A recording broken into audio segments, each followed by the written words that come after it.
Adol Station. One battle station.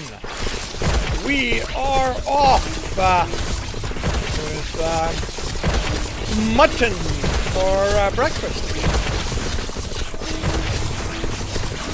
Alrighty, and let's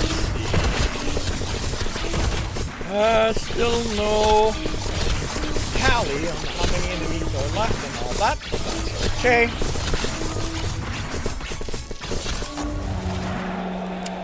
And we are done. We have killed 22 units with 25 allies. We had Meriwen, Spunky, Vicar of Pizza, and Sudden Papyrus. And we move on to... I want to check something real quick. And I'll look into that. On to the next battle. Right. I need to go here. And this will now be stay remembered. Rift pause. Alrighty. Let's see what we have. Okay. Well, we're gonna centralize ourselves then.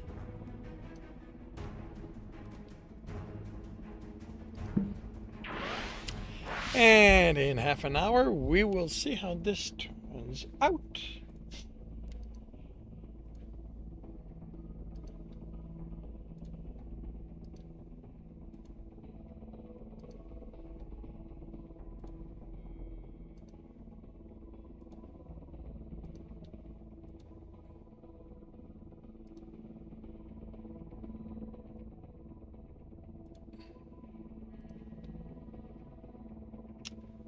Alrighty, and good morning, everyone.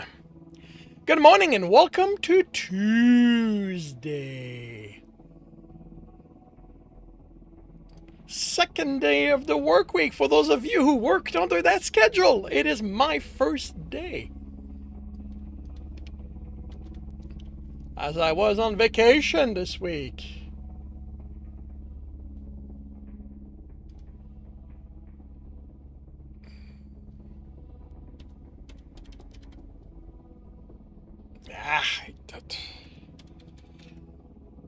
I hope you are doing well.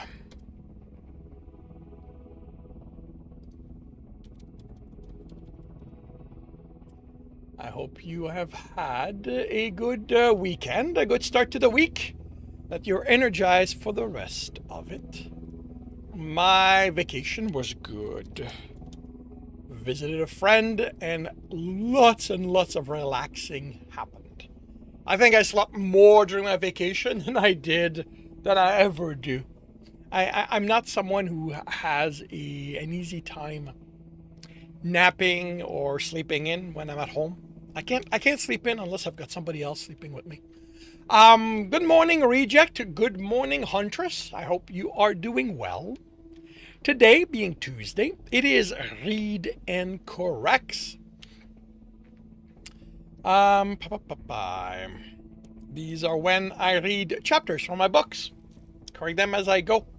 And because I record these, I ignore the chat while that is happening. And, oh yeah, Riftopia is still going on. They have extended the playtest by a week.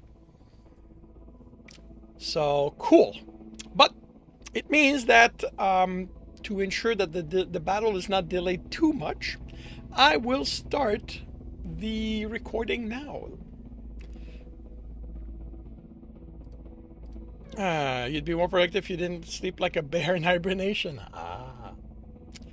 Alrighty, so I am confirming the microphone is on, turning off desktop audio. I am confirming I am on the correct screen. I have the correct image up. I am starting the recording, and I'll see you all on the other side. Welcome back to another Reading and Correcting with me, Kindar, the Tiger Writes, and Ty, the Tiger Supervisor. These are where I read a chapter from one of my stories and correct it as I go. If you want to listen to these live, it's every Tuesday morning, 8 a.m. Eastern Time on Twitch and YouTube. And if you are looking to support me, that is on my Patreon.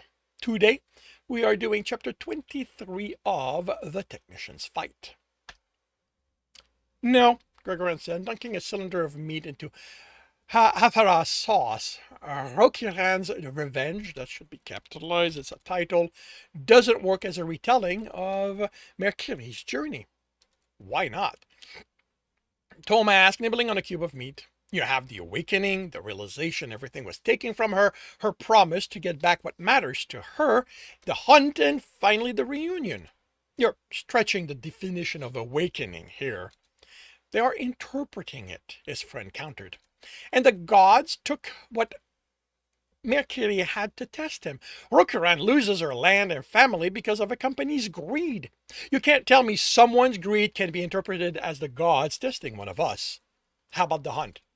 Okay, I'll grant you that one is the closest they come. Rokuran forcing her way through the various levels of the company, defeating the guards, and finally confronting the owner can be made to line up with Mercury's hunt through the lands that would be capitalized, because it says until he reaches the forest and confronts Tutankhamun, but, he continued as his friend opened his muzzle, there is no way you can tell me that Mercury accepting that he can only be with his love by being embraced by death is in any way like Rokuran taking over the company. One is about accepting that resolve doesn't overcome everything, that some things simply come to an end. The other is about getting wealth and power. Tom popped the cube in his mouth. Fine, you agreed to watch the ballad, not to enjoy it. I didn't say I didn't enjoy it. Gregoran countered, and his friend tilted an ear. It's not for me, but I can see why you enjoy it. My issue is that it was marketed and you sold me on it as a modern retelling of Mercury's journey. And it's nothing like it. Okay, I might not have been as critical of the advertising as I could have been, but would you have agreed to watch something that had nothing to do with those classics you love so much? Gregoran reached across the table and squeezed Tom's hand. It would still have been a way to spend time with you. He let go. But I might have been a bit more vocal about all the stuff modern retelling lost while watching it, if I hadn't been busy trying to understand the claims about it. I knew I could count on your analytical side to ensure the rest of us would enjoy the viewing.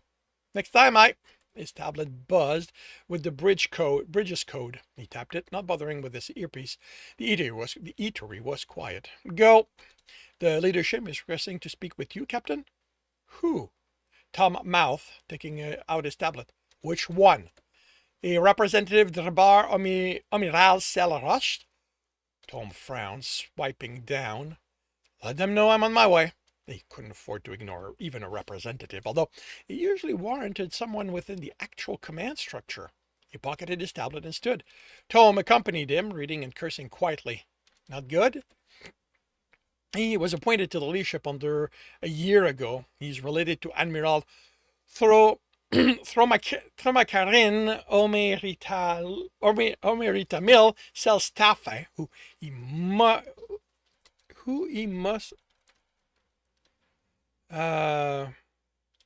must be who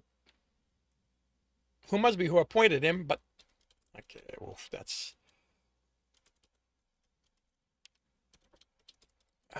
but nothing in the decisions the president made shows him aligned with the admiral, he snorted. They don't show him aligned with anyone. Isn't that a good thing? No one within the leadership is unaligned. Everyone has an agenda and they need allies. To get allies, you need to agree to support others or, don't complain too hard about the orders they give you. I never complain, Tom snorted, unless the orders go against my duties as the god's hunter. But the problem here is that without doing anything for someone, but the problem here is that without doing anything that someone from the back room noticed. I have no idea why they're contacting you. Any idea? Are you due for an in-person report? All we've done since dealing with the Earthers is scare a bunch of pirates, rescued one merchant ship, and offered support to a Tohonian research vessel. Nothing they'd care about. Not even the Tohonians? If the leadership demanded an in-person report for every Tohonian ship which we come across in our patrols, they would never get any rest. They are a Federation race we trade with, so they come and go pretty much as they please. Which you hate. I don't hate it. I just think it would be simpler if we assign merchant and researchers and every honest Tohonian ship a tag so we could know where the pirates are. I'll take it in my office, he announced as he crossed the bridge. Tom entered with him. Earpiece, he instructed, and Gurgrand put it in. Same as usual. His friend's voice came from it. Don't let whatever he says get to you. Avoid outright agreeing to anything, and when possible, give me enough time to voice my opinion before saying anything. Gurgrand nodded, sitting and pulling his legs under him. He tapped his desk, and the male appeared seated across from him. Representative, there will be capitalized as the start of a phrase. Darbar Amiral Selrosht. He greeted him. Actually, it's unit leader, Darbar Amiral Selrosht. Captain Gurgrand Selhalavnir. Don't respond, Tom said. That's clearly a baiting. That means whatever else this is about, he isn't your ally. How can I assist you? Gurgrand asked, instead of acknowledging the rank. This is just a courtesy. I've been asked to extend, the male said. You are one of our more visible ships out there, and some in the leadership feel we tend to forget that. Forget that maintaining good relationship with the hunters of the line can only help in keeping Kelsier secure.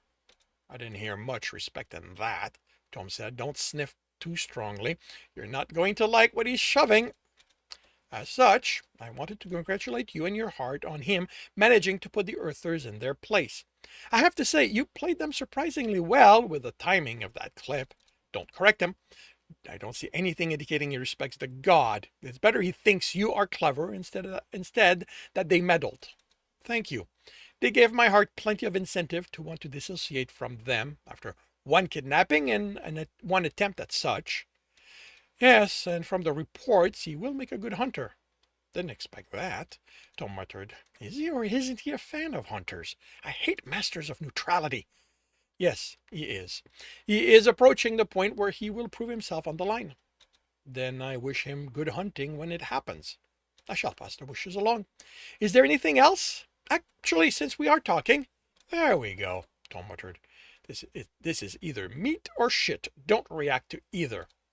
It's been noted that the last time you were on Kelsier, you didn't put your ship in for repairs. It's been, the male consulted something, nearly a decade since it was fully inspected. It has to be due.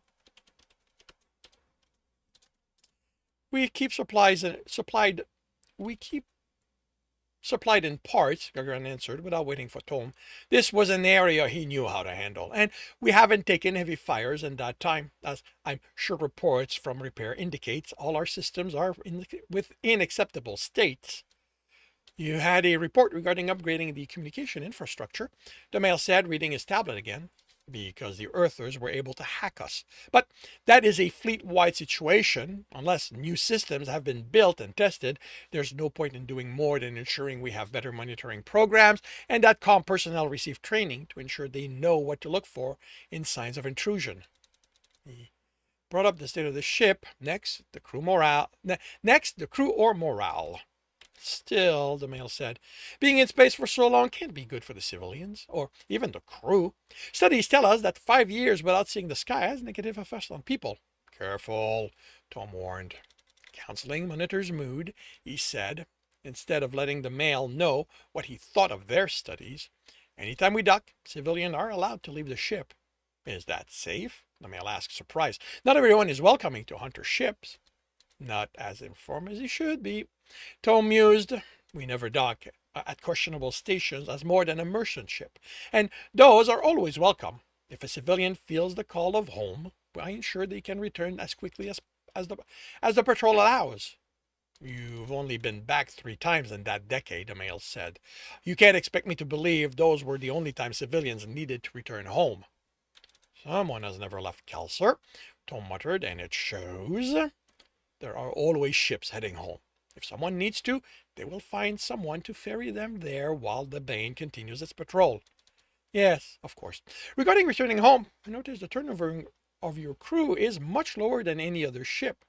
Hunters, he started, do not go there, Tom ordered. We are used to hardship, and I ensure that when we aren't on an active hunt, the crew has as close to a civilian life as they can.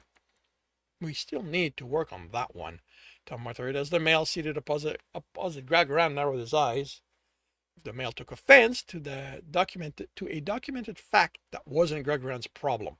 Hunters were put through harsh training before being allowed on the line, had to prove themselves on Kelsier before they could ask to join a hunter ship. That one now had leeway with so many people growing up on ships, but it was still the preferred method. I suppose that's true, the male said. There, Tom said, satisfied. Another one. Which leaves one last thing. If not for his training at controlling his reaction and years of hearing his friend curse, Gragaran would have given away they weren't alone. Which is, there is a concern your position on the line, that your patrol along the unclaimed territory between us and the Earthers may not be to your advantage, considering the Earthers encamped against your heart. Come on, Scaran, take his cock, Tom muttered. Don't lose your temper, Growl. Getting angry is just plays into his game. The implication he couldn't keep Jer safe, that Jer couldn't fight for himself after already defeating the Earther, demanded the kind of response Tom didn't want him to give. He let the anger show while he kept silent. Okay, Tom said, relieved. The best way to counter that is with facts. What makes the Bane, the hunters on it, the crew, better than anyone they could replace us with? That aggression against my heart, Gragaran said, has provided us with training in their methods. We have experienced how they fight. Which you reported. We have experts going over their recording to create counter techniques, which my hunters have already practiced in. Practice.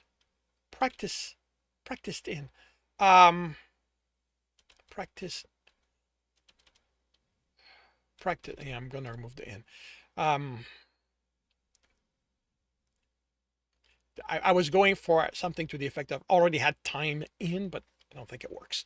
I've already practiced because they have an Earther to test themselves against. An inexperienced one, the male counter. One who took down a trained Earther soldier, even if he lacks the experience of the line, he is better than projections and expectations. We have also experienced their intrusion method, but both physical and informational. You say the presence of my heart means we risk an increase in aggression from the Earthers, and I won't disagree with you. But our experience with them also makes us more aware of what they're capable of, which, on the line, is what you want in hunters. I take your point, the male said, tone clipped. I thank you for taking the time to address the leadership's concern. Good hunting. The male vanished. Gragaran slumped back in his seat with a sigh. Tom climbed in and curled up against him. And you outwit the leadership again. Sure, I outwitted them. And say the word with respect, Tom. I might not like most of them, but they have earned their position within the military leadership. That one hasn't. More and more of the people getting positions within the leadership are assigned instead of earning it. Soon enough, they're going to be nothing more than a mirror of the political bodies making a mess of things back home. Tom nuzzled Gragaran. But I'll take any victory. Shall we celebrate? How about we snuggle for a while? I need to catch my breath after this. I have hours before my shift, Tom said, adjusting himself on Gragaran's lap. I'll be happy to take it all right here, just like this. Food's ready in 30, Jer called. I'll be there, Gragaran replied over the broadcast he'd been listening to while going over the report.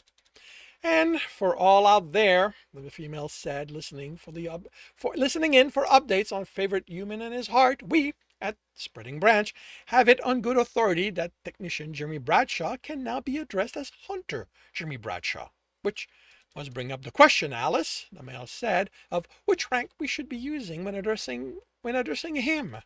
Gurgran rolled his eyes. He'd explained the protocol to Tom the Earther when he'd updated him.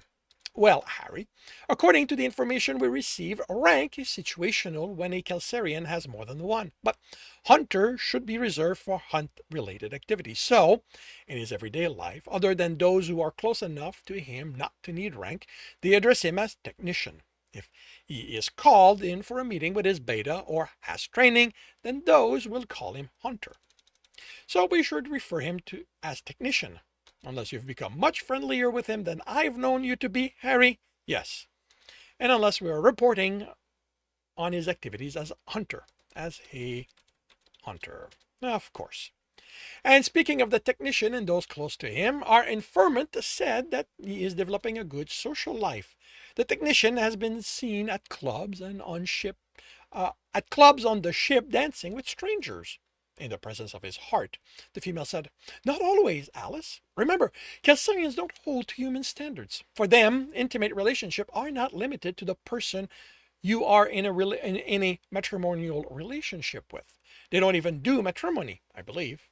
If that confuses you, listeners," she said, "you are not alone, and we will endeavor to investigate how they make it work. And who knows, we might even be able to get the information from the human involved.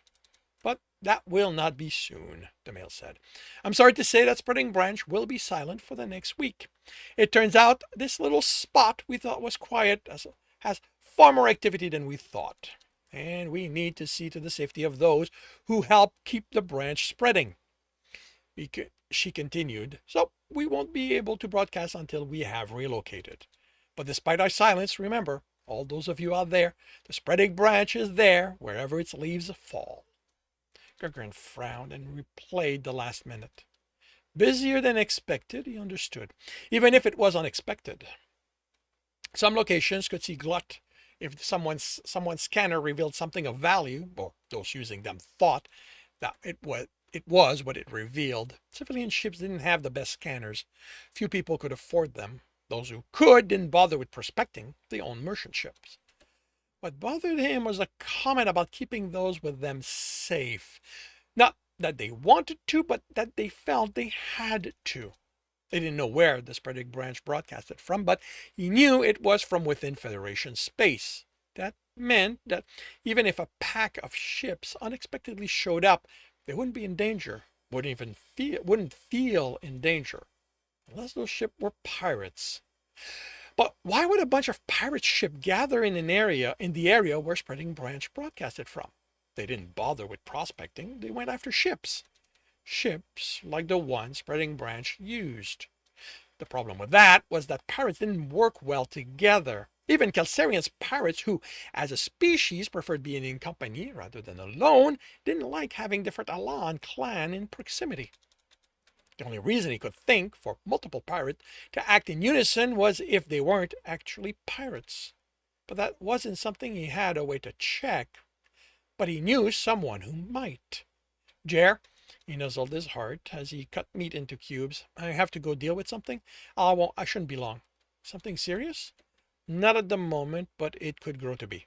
I'll wait for you." He gave him a kiss, and Gurgran left their apartment. The quartermaster wasn't at the counter or in the whole service area. Gurgran even leaned over the counter to confirm he wasn't on the floor having sex. A look left and right confirmed he also wasn't sprawled there with one of those who, supposedly, worked for him. Gurgran didn't look too closely at the names on the quartermaster's pay report. The numbers match what he could assign. The names kept changing wasn't the captain's problem. He couldn't think of one time when the mail hadn't been here. He couldn't think of one time the mail hadn't been here when Gurgran needed to speak with him. Enough, he suspected the mail paid someone to inform him when he approached. He took his tablet and called the mail. "Quartermaster, you're required at your counter." Be right there, came the yell from deeper within the hold. When the quartermaster arrived, instead of his clothing being in disarray, if he'd bothered putting them on, they and his fur were dusty. Sorry, we're going over the inventory. Some stuff back there hasn't been looked at since the times of my predecessors. He smiled, but I'll be happy to make time for you. Here on my bed. Jer's waiting on me to start eating. Tell him to come down and we can both eat you. Gurgan's protest did not make it past his lip, and the quartermaster grinned. He'd been about to tell him Jer would never go for it, but his heart was no longer the timid earther of even 4 months ago. I need information on pirate movements. That's not the kind of information I can give you, Captain. We agreed that you wouldn't use me to call the clans. This isn't about the clans or even the other pirates. I suspect the Earther military is using pirates as covers for operation within the Federation. But to confirm it, I have to know what is happening within the pirates who are officially operating. The quartermaster considered him. I don't have that kind of information, and I can't get it, not anymore. Everyone knows where my bed is, but I know someone who might be willing to help you. He was going to regret saying this, but he didn't have a choice. Name your price. The quartermaster grinned. Oh, I'll ask my uncle if he wants to meet with you for free of charge. I just want to see your face when he names his price. And that concludes chapter 23 of The Technician's Fight. If you are enjoying this, please leave a like. If you want to know when the next chapter will be up, subscribe and hit the bell. If you want to read this story, it is up on Ream Story. And if you want to listen to these live, it's every Tuesday morning, 8 a.m. Eastern Time on Twitch and YouTube. Links are in the notes, and with that, I shall wish you a good day. Alrighty, just in time to deal with previous battles.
Hey, Rose! Welcome to the stream. Thank you very much for the raid. How are you doing? How was your stream?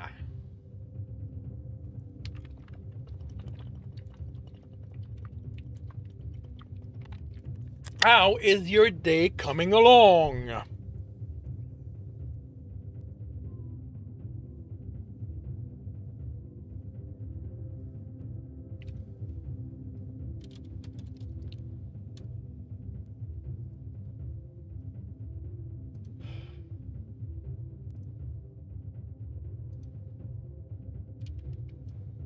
Doing well. Stream was good. A good reset. Very cool. Very cool.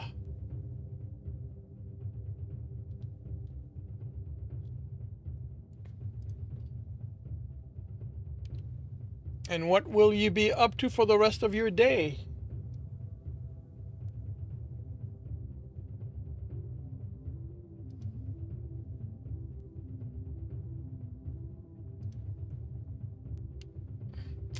Getting ready to go into the office. I hope that goes well then.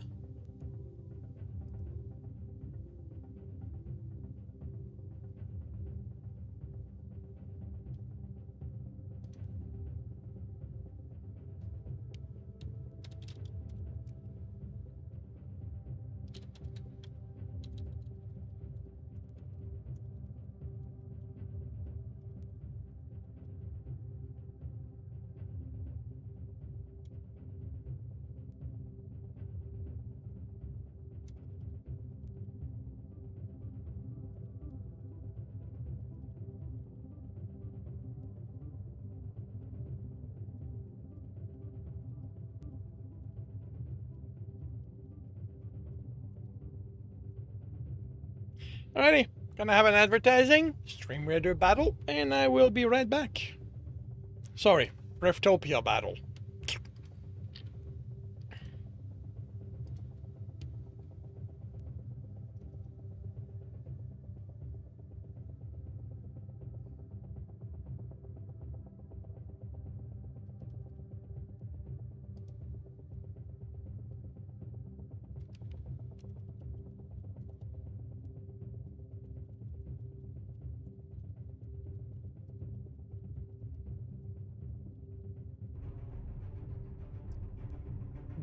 Battle Station, everyone. Battle Station. And we are off. Looks like we've got a good amount of range stuff. Wait a minute. Did stuff get added? Why do we have translucent enemies? That's interesting. Okay, looks like we are basically done. And we've won. 16 allies, killed 11 enemies. We had Sudden Papyrus, Spunky, Vicar of Pizza. And we move on to the next battle, which is right here. I think it would be nice. Yeah, it'll be nice when we have a standalone app where I can leave one locked to the captain stuff. Alrighty, and we move on to. Oh, that's gonna be nice.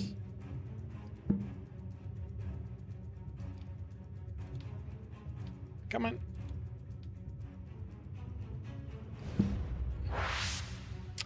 Alrighty, so half an hour to see how this turns out.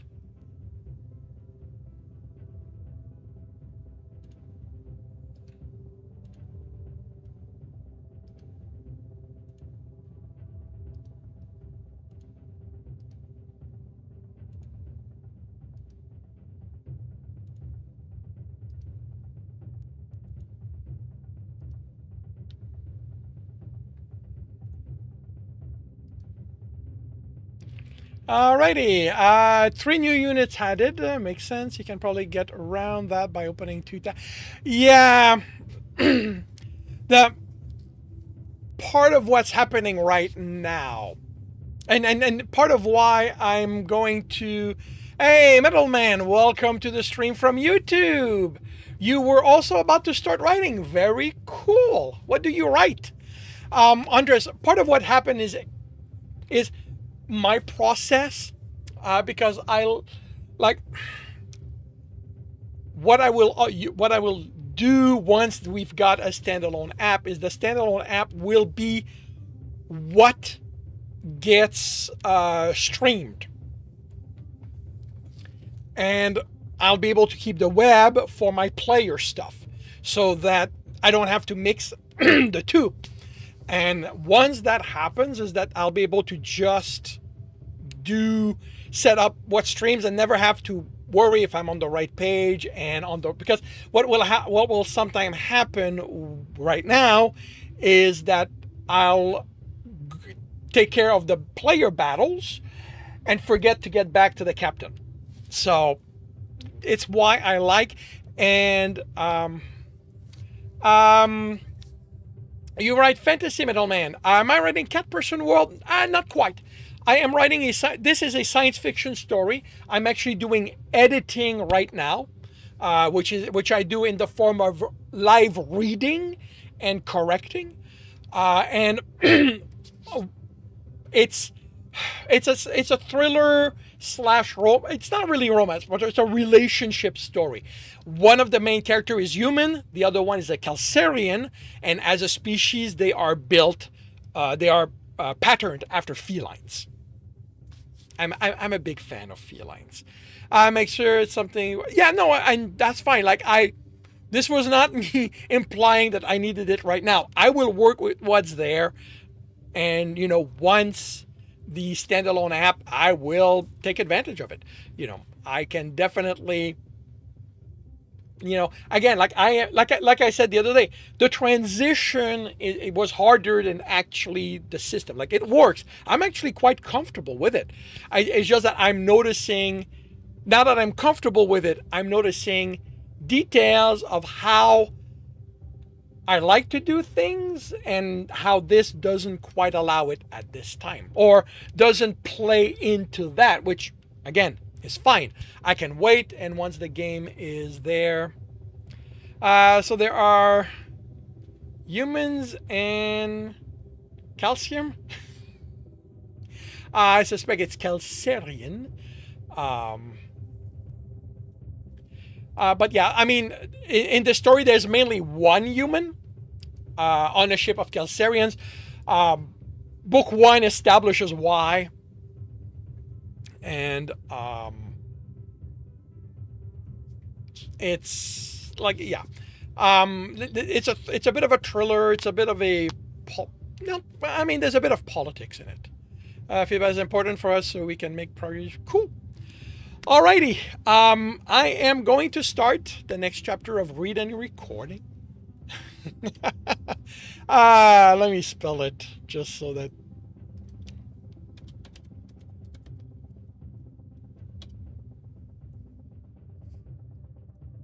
But yes, I am going to start the recording of the next chapter by confirming the microphone is on, turning off desktop audio. I will confirm I'm on the correct screen. Oh yeah, Metal, while I'm doing this, I'm recording it, so I will be ignoring the chat. And whatever is said, I'll address once I'm done. I am confirming I'm on the correct screen. I have the correct image up. I am starting the recording, and I will see you all on the other side. Welcome back to another reading and correcting. With me, Kindar, the Tiger Knights, and Ty, the Tiger Supervisor. These are where I read a chapter from one of my stories and correct it as I go. If you want to listen to these live, it's every Tuesday morning, 8 a.m. Eastern Time on Twitch and YouTube. And if you are looking to support me, that is on my Patreon. Today, we are doing chapter 24 of The Technician's Fight. This is your captain. The voice came over the large room. Come on, Jeremy muttered. Get on with it. We will be at the station for 5 days, so ensure you don't make commitments that will take you beyond that. For those who will be businesses, for those who will engage in business with the station's seller, ensure your permits are in order before you initiate the transaction. Will engage. Initiate the transactions. If you will be bringing items in volume you can't carry, coordinate with the quartermaster. For those of you taking leisure time, remember that you are not on the Viper's Bane. You have been traveling on the merchant ship, the Brave Traveler. Keep your nose to the wind and live fully. A hand grabbed Jeremy's arm before he could rush for the opening hatch. A hunter knows that patience is rewarded. He looked at his friend. But we're not hunters right now, are we? He'd been surprised when he was instructed to wear civilian clothing, been, even if he'd be going with his pack for this outing. A hunter only wears the mask of civility. Scaram said. You're making that up, he told his packmate, and she smirked. Regardless, Thur said, let the civilian exit. A few minutes won't take away from what you'll enjoy. Yearning makes the meat taste sweeter, the trail said. Now I know you're making them up. He looked at his friend. And I have been looking forward to this for a month. Ever since Growl said we'd be going to a station. I love the ship, but I want to see sights, different things. This is definitely going to be different. Yamilk chuckled, popping a dried meat cube in his mouth. Unlike what Jeremy had expected, the meat was cooked, not dehydrated. The pouch his packmate carried had them cooked in different sauces until they were almost too hard to chew. He'd explained when he'd offered one.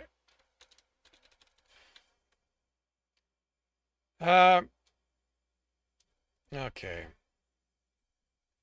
He'd explained when he offered one to Jeremy that he should move it in his mouth until it lost most of the flavor. That's going to be the next phrase. Then it would be tender for chewing. The one he tried had been slightly sweet and not bad, but also not impressive either. Not something Jeremy could envision eating for enjoyment, the way Yamelk obviously did. You say that like I should expect to be disappointed. If you're looking for all the amenities, you will be, Throws said. Now, if you are looking for a weapon, you will fall in love with this place. I swear, Yamelk mumbled. It's like you think your heart is in one of those things. My heart is on Kelser, where she's safe, and where her mates and kids want her, Tresnir added, smirking. Wait, you mean your actual heart? Jeremy asked. Not the one you'll eventually find? Why aren't you with her? Because it would be difficult to be a hunter of the Bane back on Kelser, and she has her family. I wouldn't ask her to leave them behind for me. Her family, meaning you aren't part of it. Shook his head in a mix of amusement and how difficult it was for him to accept. At how difficult it was for him to accept, and in astonishment, they'd be fine being apart like that. I spend time with her whenever I'm home, and her mates are considerate enough to not ask to be included. But my family is here, this pack. I don't know if I could be part of that, if I could be apart from Growl like that. You can. Thur said. He was frowning when Jeremy glanced at him. I mean, you are strong, Jeremy. If the hunt takes you away for a time, you will survive it. Thinking like that, the idea of not being with his heart wasn't so difficult to imagine. And you won't be alone, Herm said, pulling Jeremy to him and nuzzling his neck. He'll be with your pack, and we'll make sure you don't miss him too much. Hales will make sure of that. Yatherin said, us female will have to be content imagining what it's like to be with this pack brother. There should be a rule that hunters can't be one of those who only want one gender. Leaves the rest of us wanting. Scaram and Netrel hugged her. Well, make sure you don't feel left out. I'll do it too, Jeremy hurried to say. I mean, I'm not that we'll have sex, but I'm not going to push you out of the bed either. His face was already burning before they looked at him speculatively. Has someone been with his mate's friends? Yamelk said, smiling. You know I've had sex with Tom. Everyone knows that at this point. But the Alpha is known for having more than one friend, Throws said. He took a breath. Yes, we've shared our bed with all his friend. How was it for you? Thur asked, ear canted quizzically. Interesting. Odd. Not as uncomfortable as I thought it would be. He shook himself and tried to will his face to cool. It's not something I've ever experienced before. The last time I'd have been allowed in a bed with more than one person would be when I was a kid, and only if the nightmare was really bad. Then my dad would be okay with me joining him and my mom in their bed. And it's like that for all Earthers? Rem said, baffled. I guess so. I couldn't imagine it. He said, I can't think of a time it was just me in a bed when I grew up. It was me and my sibling, or me and them and our parents, or our Kesserik. I think the first time it was just me and one other person was he was the neighbor's oldest son. The male smiled wistfully. So handsome, so hung. He was amazing. Your first always is, Thur said. Agreed. Yes, Jeremy agreed. So, Thor said, are we staying here telling our newest packmate about our first times, or are we setting foot on the station? Jeremy looked around, and only a handful of people were left, heading out. Out! He pulled away from Hurum and ran out of the ship. Laughter became softer with the distance. Then he was standing on another station, awed at the exposed strut, at the power conduit welded to them, the angled, unfinished ceiling. Told you it wouldn't be impressive. Are you kidding? Look at the way they have the struts connected to absorb the docking impacts. Those there are the absorbers. From what I read, the calibration on them has to be really precise, otherwise you're slowly tearing the station apart. Thought the cub was a reactor engineer, Scaram said. I think we got ourselves a builder, Urim said, hugging Jeremy. We are going to make so much use of you. Not just in bed, Thur said severely. Wait, you build bed toys? Urim grinned. Oh, I am really going to enjoy having you around. Trolls grabbed the mail and pulled him away. If you need toys to enjoy someone, we have not been treating you properly. It's not about needing, he protested. It's about enjoying. Just to be clear, Jimmy said, face burning as he followed, I'm not some kind of sex toy designer. But you have made some, Grisnir said, then chuckled. It's so amusing how your skin reddens like this. Yours does too, Jimmy countered. Yes, but if you're not faster than them folding their ears, you miss it. Do we have to go with her? Yethrin. Wait, there's an extra I here. Yethrin asked, she's heading for that illegal gun shop. Guns are illegal? Jeremy asked. He hadn't read anything about that when he'd familiarized with the station's rule.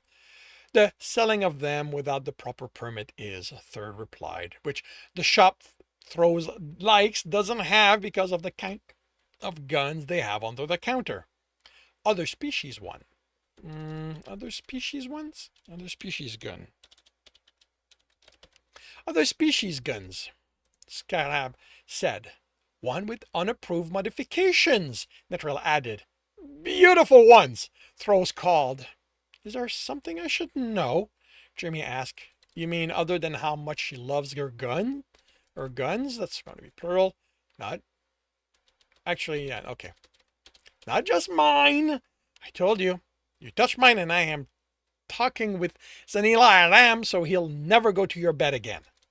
I don't touch other people's gun without their permission. What kind of person do you take me for?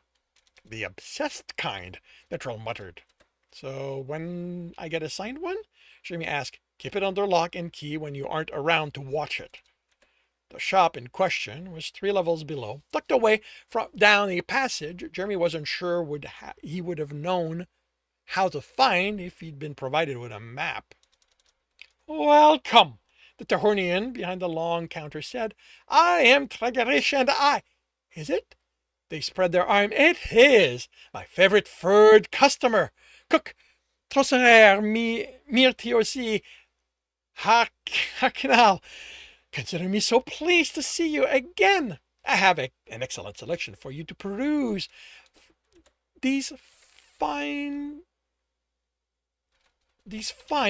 Kelsarian, and they leaned forward as if to look at him better. I do not know your species. How odd. I am familiar with all Federation species and the things they desire. Tragarish of Riman, Troj said, this is technician Jeremy Bradshaw, Kelsarian of Earther descent. The Tahonian leaned forward more. A different Kelsarian? I did not know your species came in such diversity. They must be rare, for you are the first I have encountered, and there are many Kelsarian here. I, uh, I'm not actually Kelsarian. My species is Earther, but I'm a Kelsarian citizen. So odd. The Terronian said, then looked at Thros. Did they have an accident? Their speech sounded nothing like any Kelsarians I have encountered. I do not even make out. I could not even make out one word. Right. He didn't speak. He hadn't. No, right. Right. Jimmy didn't speak Kelsarian. Here I need to make some modification. He had spoken Earther. His species is Earther, but he is Kelsarian through his heart. Oh, I have heard that story. The warrior who saw the heart. I did not know hearts came from other species, from the Earther species. I always read the story as they were also Kelsarian. She chuckled. It's more complicated than that, but yes, they are all with me, brothers and sisters.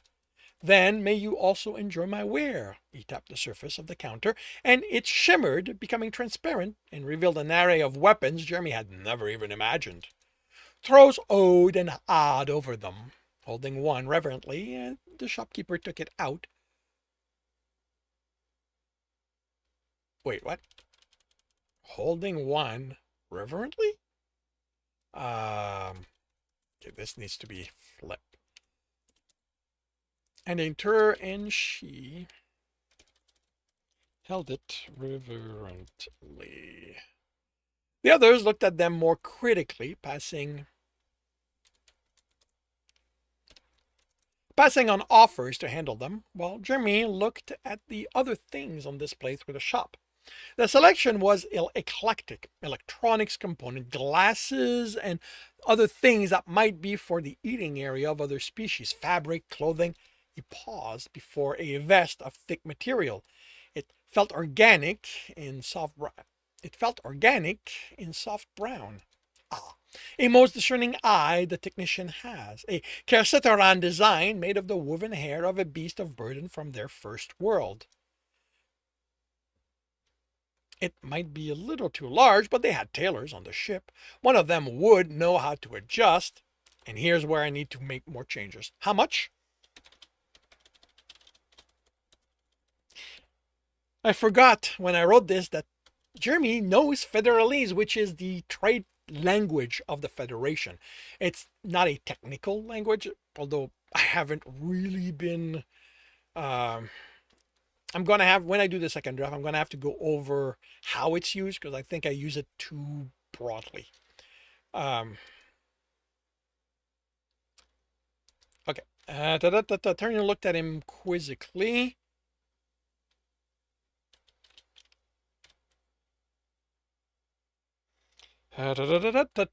Quizzically.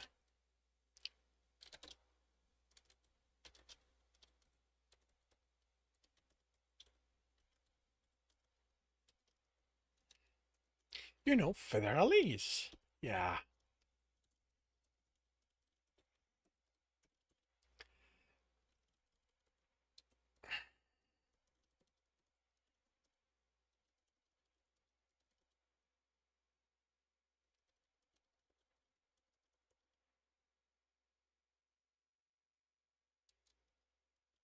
And so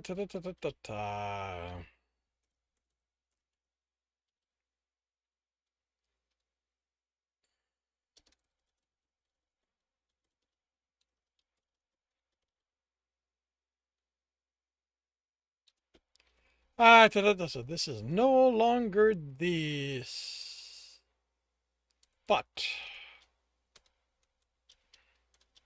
I do want to keep it. You're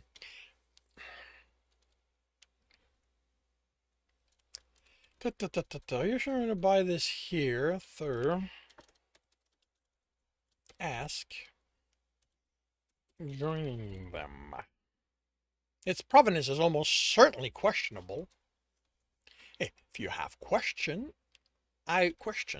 I will answer. Where did you get the vest? That's what the shopkeeper said. Where did you get the vest? Thor asked in a tone of, let's put that to the test. Thor, Jimmy said, it was sold to me by its previous owner, a Kersataran who needed finances and offered the item in exchange for compensation towards reaching her goal.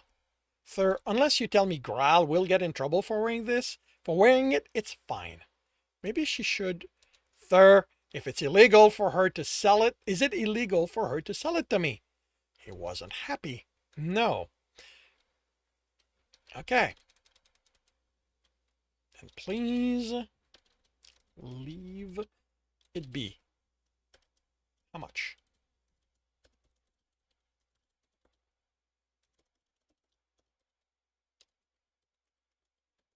How much? He asked a Tahornian. She gave the price and Jeremy agreed to pay it. She wrapped and sealed it. Then he ran his bracelet over the scanner. Is the issue that she's Tahornian? He asked while Thros paid for the gun she bought. No, it's. He took a breath. I'm the issue. Jeremy kept looking at him. There's a part of my family I don't talk about. Okay. Jeremy turned to join the others, but Thor grabbed his arm. He said, you don't talk about it, Thor. I'm not. I want to tell you. My family, many generations ago, before we went to space, really, we were Alans. There was a rift, and those who would lead to me chose honesty. The others, they're still out there, and I don't like the reminder that for the grace of the gods, I could have been born one of them. The questionable smell of the items sold here do the same, but I shouldn't have afflicted you with it. Jimmy hugged his friend and nuzzled his neck. Thank you for telling me. You know, they have indecency laws on this station, right? Yamil said. If you don't want me to report you, you better include me in this. Jeremy pulled the mail into the hog, then the others joined in. Is this unknown tradition for end of exchange? The Tahornian asked, looking unsure if he should join in. Jeremy laughed from the middle of the hog. No. Trigarish of Rajman, Tros said, simply friends sharing some happiness. The Tahornians still seemed perplexed as far as Jeremy thought he could make out the expression, and then they exited the shop. Tumarim? Jeremy called on seeing the Kelsarian male walking along the causeway. He wasn't certain because while the fur color matched the clothing, Jeremy swallowed as the cut of the pants cupped the male's package forward, and the slit in the side let him see hints of what was under the cloth as he moved. The vest was colorful, with glittering gems along the side. He'd never thought of Tom as demure, but this? Jeremy! The male smiled and joined them, hugging and rubbing muzzle along his cheek. I did not expect to see you here. Where's your heart? If he isn't with you either, he isn't done with the ship's business he has to deal with while we're here. I never thought I'd see you in, he motioned up and down the mail. I thought I'd have some fun while on the station, show myself and see who's interested. Oh, I am interested, Grisnir said, licking her lips. Just tell me where your bed is. And who are you with? Tom, I need to change that. Tomarim. Jeremy is not quite that close to him yet. Ask, looking her up and down with a pleased smile. I don't believe I've seen you with most of them before. Jeremy lowered his voice. This is my pack, but we're not really hunters right now because, you know. Tom chuckled and then looked at Yetirin, who walked around him. Then why this with them? Bonding, Thor said. We're newly formed, so I thought it would be good for us to be outside our usual environment. You mean you haven't had sex with them? Again, Tomarim asked, sounding offended. Him, and him, Jeremy said, pointing to Thur, Urum, and Netril. What are you waiting for? He asked Yamilk. I don't sleep with a packmate until I have treated them to a proper shift of enjoyment. I and Jeremy will be spending time together after we leave. Then we will enjoy each other. You're from the Yushrak Termer, aren't you? Yes. How did you know? Most of my family is spread through the administration of the leadership and politics. It means we all get an education in the region's customs. Yateren leaned against Tom. Please come with us. We're going to a drinking establishment. I want to convince you to come to one of the pleasure rooms. I couldn't. You're not just anything, Tomarin, Jimmy said, and we're just a group of friends out for an enjoyable time, and you said you're out for the same thing. His friend chuckled. Just be warned, I like my drinks gentle. You speak like us hunters only drink the strong stuff, Netril said. Jeremy took the first of 8 shooter glass and brought it to his lip. As the others looked at him worryingly. They'd wrinkled their nose at the strength of the alcohol when he'd returned to their table with the tray. He took a sip and made a face. Way too bitter. He scratched that name off his tablet. Why are you torturing yourself with those? Urim asked, wine glass in hand, looking for something good to drink. He drank from the water glass. Don't you have that Scotch recipe on the ship? Didn't think to bring it. He wrinkled his nose as he brought the next glass to his lips. And I figure if I can't find something authentic instead of printed, it'll taste better. He nearly choked on that one. Doesn't look like it's working, Yateren said, hand on Tomarin's shoulder and hands under his vest. And can't you adjust the taste of the recipe? Thur asked, more water to clean the taste off his tongue. If you know how to work with that code, which I can't, which I don't. It's not can't, it's don't. He doesn't know food coding. I haven't come up with a name yet. I've always just took what was printed without questioning it. It wasn't until the natural stuff you guys eat and drink I noticed there's something off with the taste of the printed equivalent. He grinned. And this is fun. He sipped the next one and raised an eyebrow. Almost pure alcohol burn and some sweetness. Not Scotch, but not bad. Grisnir reached for one of the glasses. Jeremy tried, but Thur stopped her. He drank it, she said, and he can drink something containing the hops and not die. No hops in these, I don't think. Not tasting it, at least. Didn't you check if they were compatible with your species? Jeremy grinned, taking another glass. How am I supposed to do that? He took a long sip and made a face. No one's trusting the information the Earthers provided. Remember? And that concludes chapter 24 of The Technician's Fight. If you are enjoying this, please leave a like. If you want to know when the next chapter will be up, subscribe and hit the bell. If you want to read this story, it is available on Ream Story.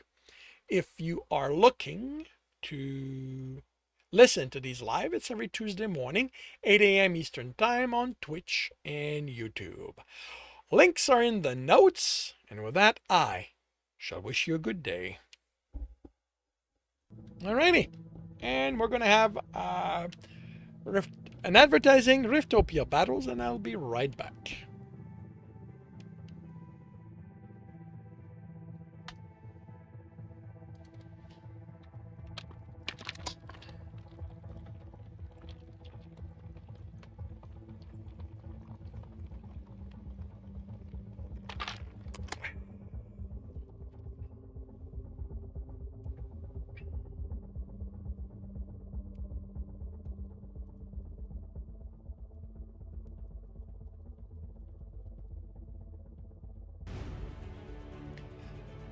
Battle station, everyone. Battle station. All right. Holy cow, we got a lot of range in here. Oh man. Let's wait. Oh, wait a minute. The zoom adjusted by itself. Okay, let's see if this will continue adjusting.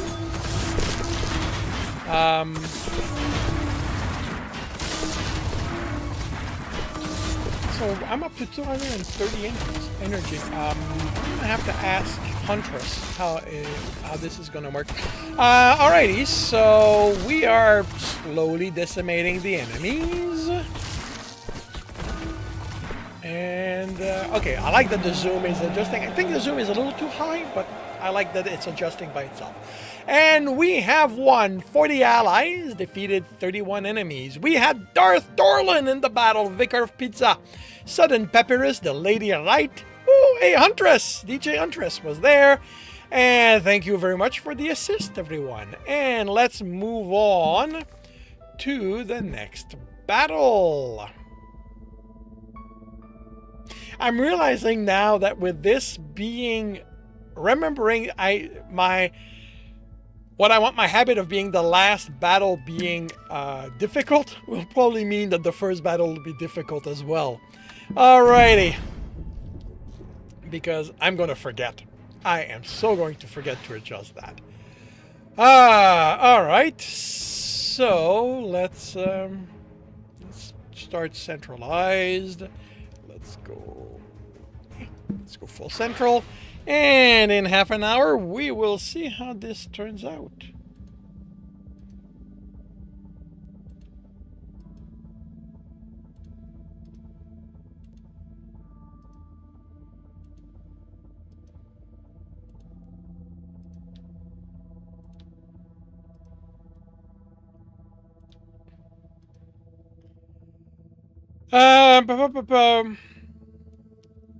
I have another camera now, not perfect. Yeah.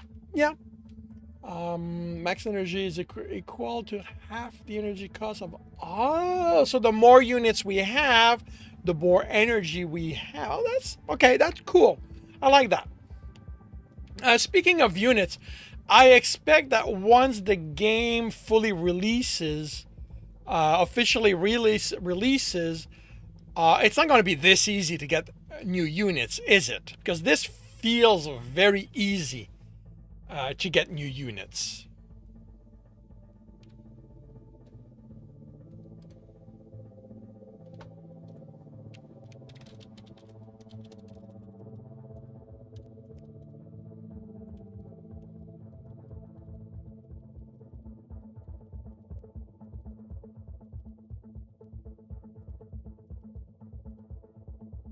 So something we're experimenting. Yeah, okay, figured. Different progress on like I did for the playtest. Neat. Very neat. Alrighty, so I am going to start on the next chapter by confirming the microphone is on, turning off desktop audio. I will confirm I'm on the correct screen. I have the correct image up. I am starting the recording, and I will see you all on the other side. Welcome back to another reading and correcting with me, Kindar, the Tiger Writes, and Ty, the Tiger Supervisor. These are where I read a chapter from one of my stories and correct it as I go.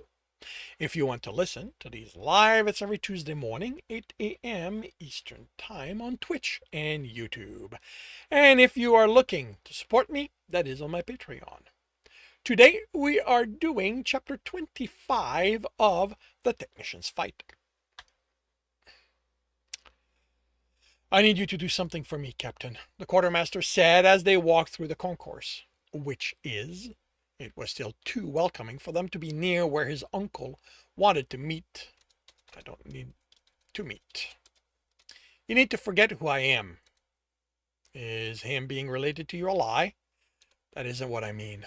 But we are related. I need you to forget I'm Xenial, your quartermaster, a male on your ship, one under your protection. If anyone attacks, I will protect you. If this turned physical, you're welcome to do that, but you can't react to what he'll say. Is he going to reveal something you don't want me to act on? The male snorted. Anything he'd say about those times aren't things you can do anything about anymore, but he's going to try to get you to start something. I'm not a cub. He wouldn't bother with a cub. The male headed to one of the doors, and before noting how nice everything still was, they were inside a restaurant, one with groups that included cubs at tables. Wondering why Alan would arrange a meeting here, Gregoran scanned the room for anyone that... You know what? Scan the room.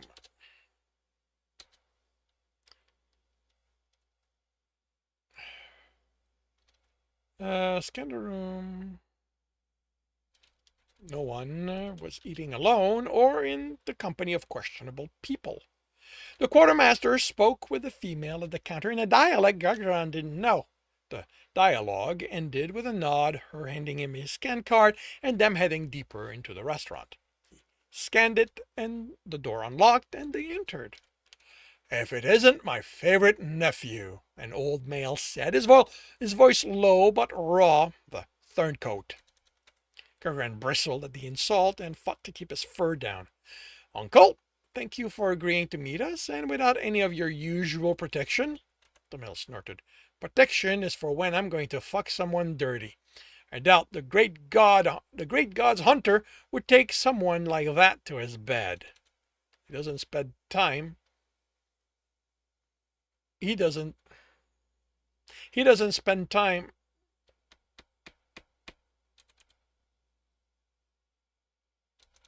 He doesn't spend time in my bed, Gargaran replied, barely managing to keep his tone neutral. The man was much older than he'd envisioned. He'd also lost a portion of the muscle mass he would have had when younger, which meant he used cunning to hold his position. The male looked at the quartermaster in disbelief.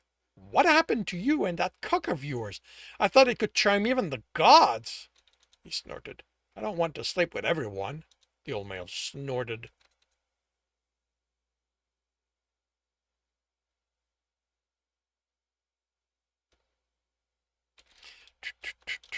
I'm going to remove that.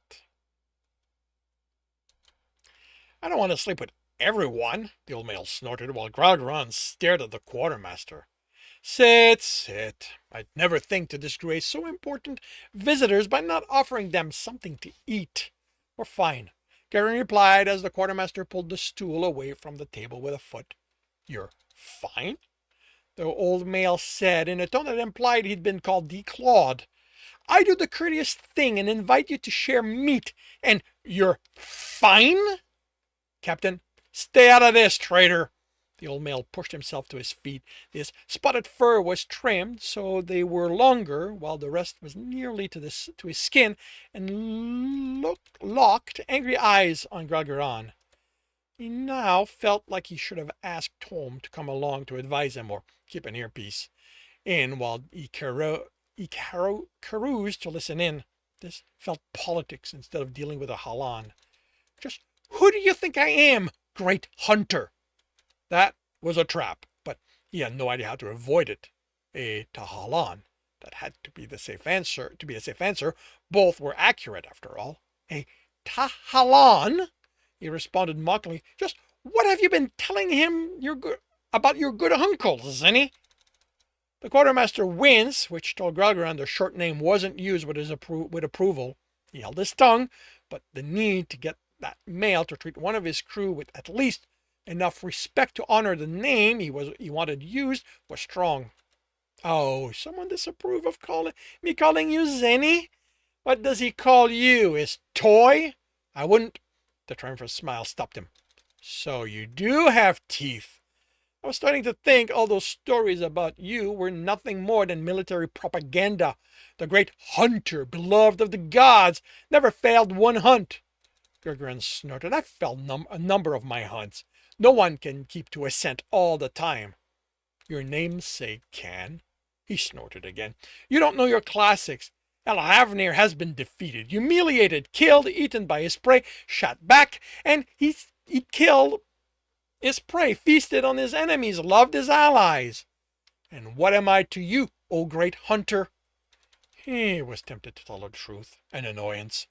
He'd rather deal with the usual violence of the Halan instead of these games. He got enough of those from the leadership. I don't know. You're making sure we won't be allies. You aren't my prey, and I doubt either of us want to waste time with being enemies. Business associates, then, the old man exclaimed with a laugh. It's about the same as being enemies without all the growling and clawing. He motioned to the side of the table. Sit, associates share food. Gargaran looked at the stool under the table, then at the seat the other male lowered himself in. He'd rather stand the way an alpha should, but the male had made it clear this wouldn't progress without things being handled his way. like the quartermaster. He pulled the stool out with a foot, then sat, ignoring the hardness. Are you two actually related? He asked, to have something other than the discomfort to think about. You really didn't tell him anything about me, did you? That isn't the arrangement we have, the quartermaster said. You don't fuck, you don't talk. Just what is this arrangement you have with this hunter? It's called gratitude, the quartermaster replied. You should try it one of these days. The old man coughed. No money in it. So my sister wasn't lying. She actually went through with dumping you in the middle of that screwed up deal after you pissed her off. I thought she'd made that up and you'd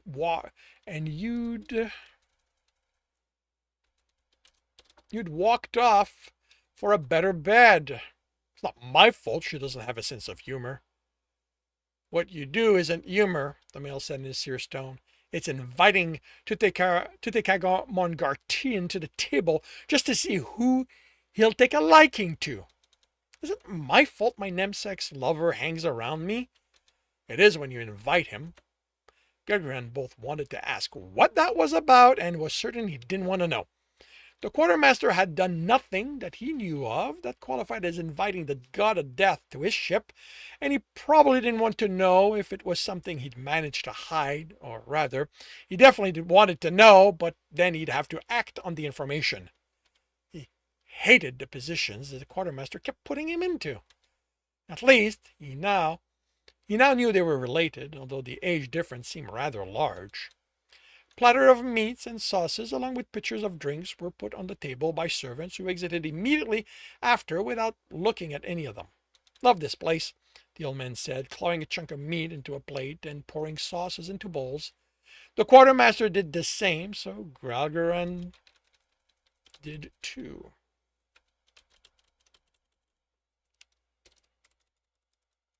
Stopping only when he smelled the strength of the alcohol in the pitcher he'd sniffed.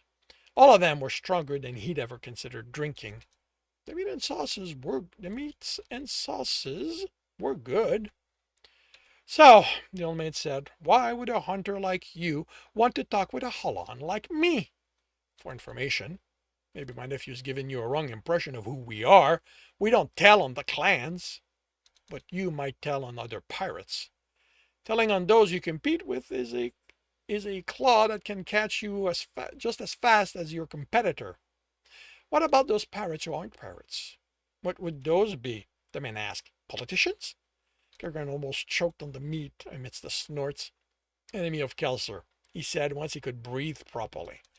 Kelsier has a lot of enemies, on the ground and out here. We are a warring species. Enemies is something we make.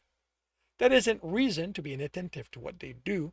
I know they're out there at the edge of within our territory. I just don't know where exactly. And you want me to tell you? Unless you like having them around, having people who fly where they want without respecting your territories, take from you, from the other Alon, and he couldn't believe he was about to say this, other honest Alon? Instead of laughing, the male studied him. You don't have a reputation for considering the clans honest. You aren't. You steal, some of you kill senselessly, some even take people and force them into servitude. But you aren't like those. You do what you do out of selfishness. This belief, even the gods' commands, don't apply to you.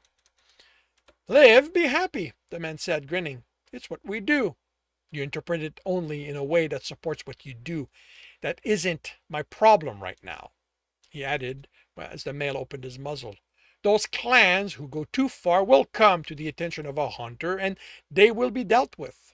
But what you aren't doing is plotting against Kelsier's citizens. And this group of non-pirate pirates are? Gagarin nodded. The old man looked to the quartermaster, who suddenly looked uncomfortable. Interesting. He looked at Gagarin. How do you hold his loyalty so?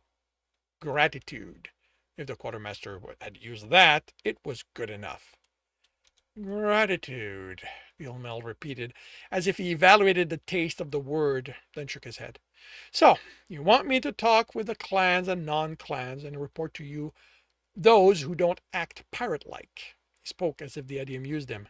Yes, The male mulled it over while he ate, finally asking, "What's in it for me?"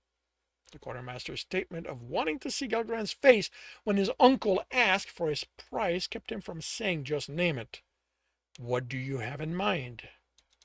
Out of curiosity, the male said, eating again, "What will you do with the information should we come to an arrangement?" "Hunt them down, as is my duty. Gather the evidence from the ship we capture, and so we can prove who is managing them. You know, I suspect," he wouldn't tell the Halan how confident he was of the Earthers being behind this. The male licks his claws. "Here's what I want. I want those ships." "What? How long have you been in Jezbilium's bed?" The men laughed. "Why do you think it's insane to want more ships? Families grows, after all. If I don't want that to turn into a splintering, I'd better make sure I have ships for my children." "I think you're insane to think I'd give you any of those ships. We'll need them to prove who's behind them." "Ah."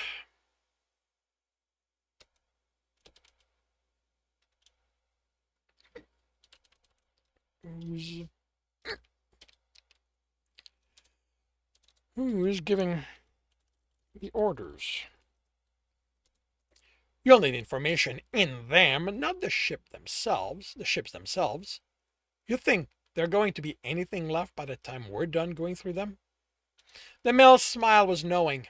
"I think, Captain, that you aren't in the habit of putting on the market scrap. In fact, your history says you pride yourself on selling the spoils from your hunts in as best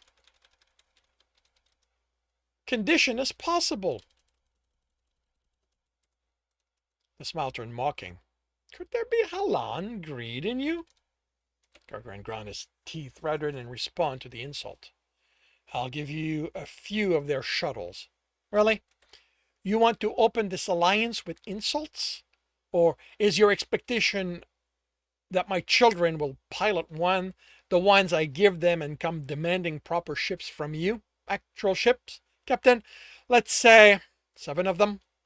Gelgran had trouble speaking at the audacity. "Do you have any idea what the leadership's going to do if I agree to this? Am I supposed to care what happens to you after I get what I'm after?" "To me?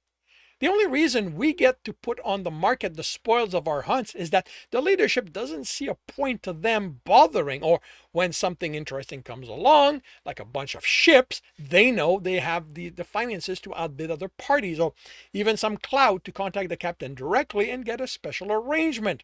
When they find out they went to the Halan, they are going to rethink if this not bothering is helping or hindering them. Not to say what they would do when they learned he was the one who'd made this agreement. You'd need to hand in the entire Earther government when they came demanding answers for even a hope of keeping a ship. But he couldn't outright refuse this Halan. He was the only way Gelgran could get the information he needed. 1 ship, he offered, but after the first one. The male wasn't happy. 1. All the shuttle that come with it, along with an extra 42. You're insulting me now.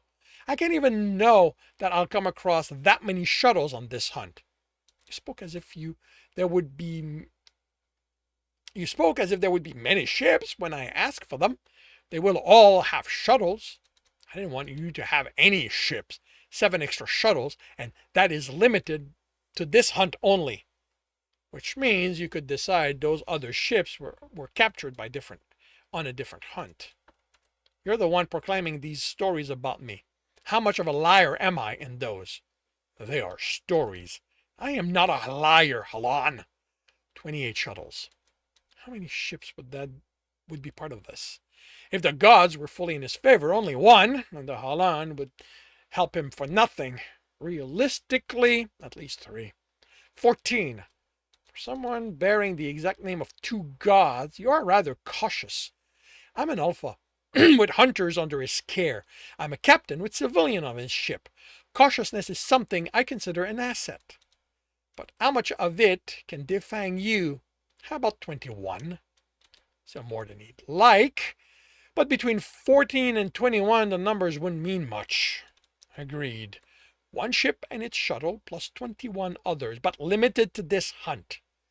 We have a deal, the old male smiled. We should celebrate. The quartermaster stood. I think we need to head back to the ship, Uncle. Grogrian did the same. Whatever celebration the old male had in mind, he wanted nothing to do with it. And that concludes chapter 25 of The Technician's Fight. If you are enjoying this, please leave a like. If you want to know when the next chapter will be up, subscribe and hit the bell. If you want to read this story, it is available on Ream Story. And if you want to listen to these live, it's every Tuesday morning, 8 a.m. Eastern Time on Twitch and YouTube. Links are in the notes, and with that, I shall wish you a good day.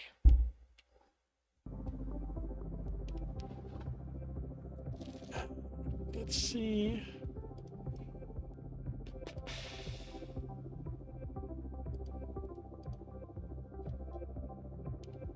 Let's see.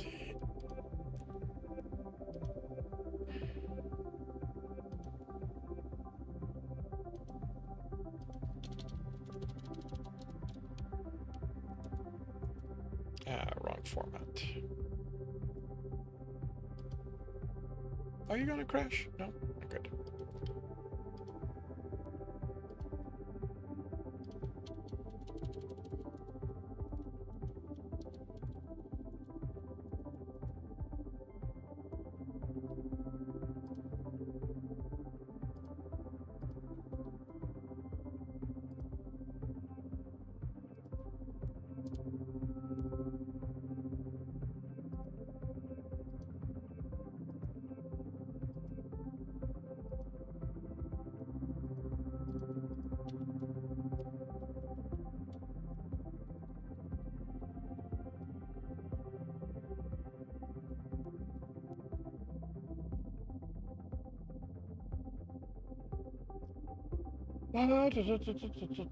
This is 9, so it becomes 12th.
Forgetting you don't like that.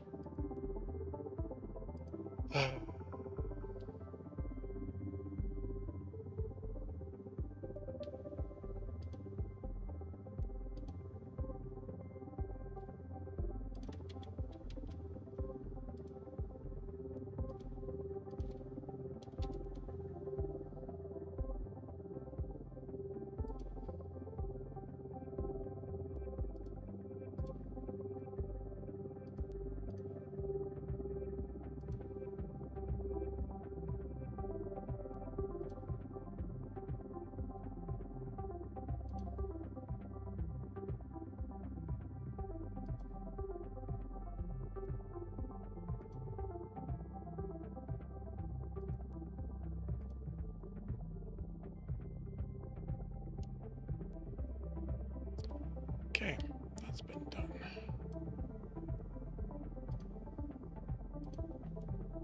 Let's set up for the next chapter, next stuff.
Battle station, everyone.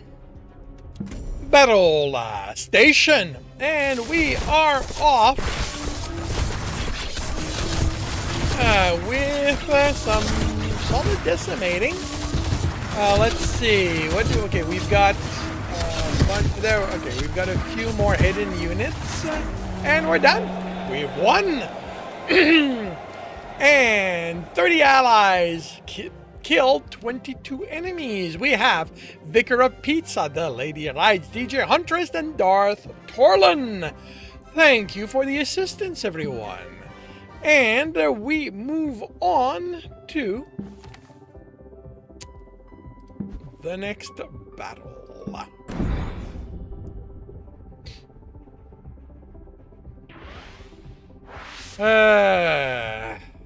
Wow. Okay, well, this is going to be as central as we can be.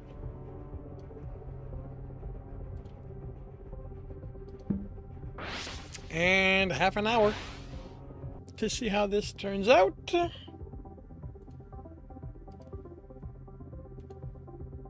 To round up.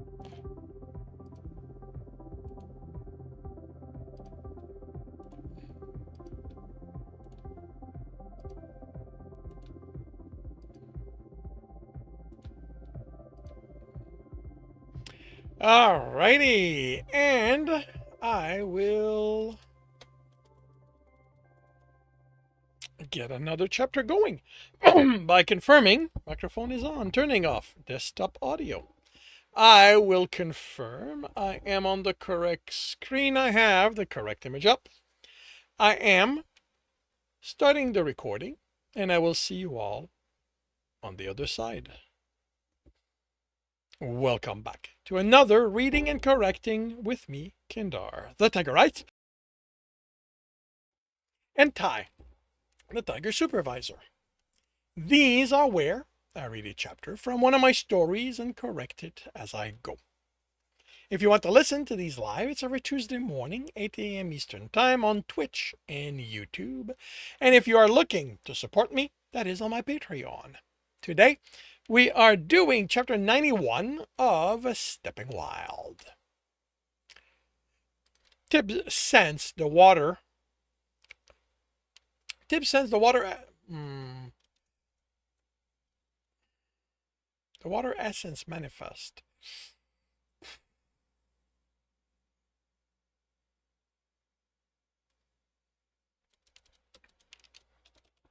Tibbs changed direction. When he sensed the water manifest on the transportation platform. He'd planned on wandering the markets, on resting from all the reading that had provided him with nothing of use. The kingdom had a surprising lack of dangerous areas based on the books. The essence was so dense, even before it was fully there, it could only be one person. Tibbs was unsure how he felt, but he could justify checking in on Alistair's arrival by being curious why he did so this early. Or was it early for his old teacher? It had been decades since Tibbs had traveled by platform, and it was easy to forget how time shifted when using it. He'd read that time wasn't the same in every kingdom, but the explanations were incomprehensible to him. Of course, the sun moved in the sky. That was what made a day, but how did that mean it didn't move the same way in other places? It was always in the same place in the sky at noon or at sunrise and sunset. Too many scholars said the same thing for him to dismiss them outright as one of those things they thought was true when it clearly wasn't, and he needed to keep in mind the elements. They didn't act on the world, but they influenced it through the essence being part of everything. Maybe Void did something that changed the orders of event. After all, only those who had that element could see things out of order. Except that tended to cause them to lose their mind. Wouldn't it cause something similar to everyone traveling on the platform if Void shifted time around? Alistair ignored the booze, heading for the university. The guard at the entrance stopped his old teacher, and Tibbs used air etching to bring their words to him. "Isn't here at the moment," the guard said, When will she be back? Alistair sounded annoyed. She's usually here with the zenith. Alistair looked up. The sun was barely 2 fingers above the wall. Tell her the guild agreed to her gift. I'll be back at sundown to take possession of it. He turned the way he came. Tibbs followed him until the first market, where he returned to his wandering. There you are, Charlie said, hand on Tibbs's table, panting. I need your help. Tibbs now wore an oiled cloak in preparation for the rain the darkening sky promised. It stood for an early meal. He'd stopped. He'd stopped for an early meal and was surprised the man had found him. I'm not working with you. He kept his tone neutral. I'm not doing anything other than my research. Charlie looked around and lowered his voice. If I wasn't desperate, I wouldn't be here. Please, Thibault, we need your help. We are in trouble. He wanted to say no. This wasn't someone, an old acquaintance, just showed up to after agreeing to stay away and ask for help. You're up this temple. But the desperation was plain in his eyes, and there was barely any glow on the words. What happened? He at least owed him to listen. Not here. Come with me. He started to protest, but he already agreed to listen. Outside, wind shoved them, and the rain that had been promised when he entered slammed into him. He let it and didn't complain, the way Charlie did. Thunder rumbled. A dozen heartbeat later, lightning flashed in the distance. The storm was only starting. They left water on the floor as they crossed the house, and Tibbs noted one of Charlie's team was missing when they entered the room they were assembled in. He's going to help? The leaner of the two women asked. I said he would. He didn't bother glaring. If he didn't like what he heard, he'd leave and reveal him to be a liar. Where's your rogue? The look they exchanged told him why Charlie had brought him. Now he glared. Renard went and got himself caught by the guards, the muscled woman said. After I told him not to do anything stupid, the lean woman added. She was the smart one of the group, or so he thought Charlie had said. Get yourself another rogue. She leveled a gaze on him. A different one. She raised an eyebrow at Charlie. We don't have the time, the man said. We only have 2 days to get it. Tell them you need more time. She isn't someone you go back to and say you aren't doing what you agreed to, the muscular woman said. And Charlie looked away. What? He sighed. You already have access to the university. Tibbs ground his teeth, looking them over. Was this always the plan? To get me to help you? No, Charlie protested, and the hint of light on the word made Tibbs think the man had hoped to bring him in, even if it hadn't been part of the plan. Charlie said you were out. No light on her word. Renard had the contact there, but he didn't tell us who. If we had time, we'd find someone. But as Janine said, our boss for this doesn't take changes of plan well. Charlie was still wasn't going to do anything until I pointed out it's asking you or dealing with the killers she'll send after us for failing her. He said you're the best he's worked with. Pointing out he was the only rogue Charlie had worked with, other than the one on this team, wouldn't help. What are you after? So long as it wasn't something the university stored as too important, the security would be light. Just a spear they have on display. The Corbin spear? He asked because it was just how things had to go with 5 people on the team. The stunned surprise made him groan. You don't have 2 days. A guild representative is coming at sunset to take it. How do you know? Oh, Janine asked. We were told 2 days. I overheard him tell the guard this morning when he found out the woman he's dealing with wasn't in. The case had a simple lock without a weave. The room saw little traffic, and the scholars there were focused on the items they studied more than what happened around them. So long as it hadn't been moved, and at this point he wouldn't be surprised if it had, this would be quick. Do you have a fake to put in its place? This was a smash and grab. He questioned how smart she was, woman said. He looked at Charlie. This is all we have to work with, Thibault. I don't have a theater to make me all the fakes I need or know someone here for papers. Renard was going to have someone sneak him in. He'd grab it and run really fast. He's really fast. We were going to meet, then we were out of the city before they had time to organize. And how are you dealing with them chasing you? The university gets favors for what they give the guild. He locked eyes with the man, the Adventurers Guild. We have our escape route set. The muscular man said. He unrolled a crude map. These are smugglers' route. Hardly anyone knows about them, and if they don't know the symbols, they can't follow them. He tapped lines on the drawings. One had a bird and a turtle which diverged. There was one with a wolf's head and another that might be a boar. We take them and we disappear. Except the wolf trail, Janine said, I am not going through there again. Charlie shrugged when Tibbs glanced at him. Lots of stories about that one. Roaming things on it, but we didn't come across anything on the way here when we followed it. That's because a lot of you slept so deep the abyss could take you and you wouldn't wake up until you were gone. She shuddered. I heard things, saw things. No light on her words. It only meant she believed what she saw. She could still have imagined it, but it was more than he'd found in the books. I want the map. He didn't know why. There hadn't been stories of those trails. As unknown as they might be now, they would have been a time when many people knew about them. We need it, the muscled man said. Then make me a copy. Thibault, he glared at Charlie. I'm going to have to run too, and I'm not prepared. I'm going to do better than smashing and running, but someone is going to notice it's gone. I came here by caravan, was going to leave the same way when I was ready. I don't know these secret trails, so I need that map. And no, I'm not going with you. I'm making my own way. You tell me where to meet, you hand over the map, and I hand over the spear. Then we go our separate ways. Charlie searched Tibbs's face, then nodded. Charlie, the muscular man started. What's the alternative, Maroc? We need him. We wouldn't even know we're out of time if not for him.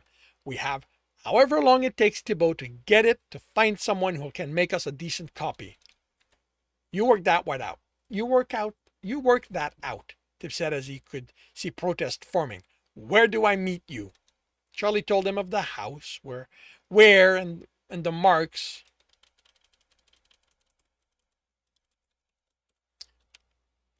Of the house and the marks that would tell him which one they'd be in. And he left. This time, he didn't let the wind and rain bother him. There was hardly anyone out, and it was already dark enough the rain could stop.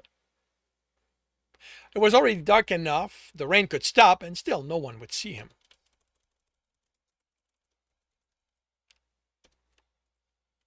The thunder was louder, and the lightning followed 6 heartbeats later. With proper timing, the storm would keep anyone from chasing him. The oiled cloak hid his clothing, so that would add to the difficulty in identifying him.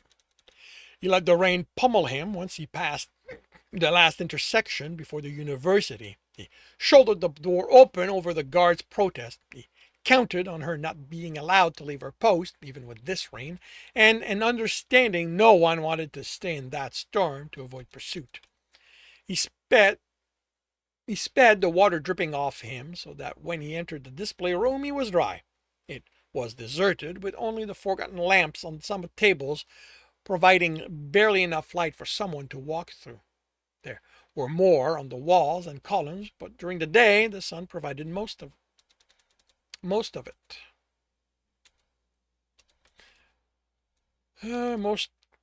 of the light.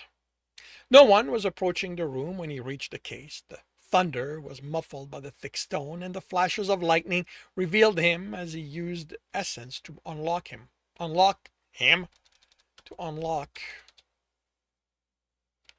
it. Took the spear and wrapped it in his cloak, then wrapped that in an etching of darkness layered on top of another. an etching of darkness layered atop one another. Darkness worked better when people could explain away what they thought they'd noticed. This still looked like nothing more than a long item wrapped in a cloak. He missed suffusing himself. He headed out. The etching frayed as soon as the rain pummeled him, hard enough that even once he kept it away, his mind echoed from it. Lightning followed thunder by 4 heartbeats.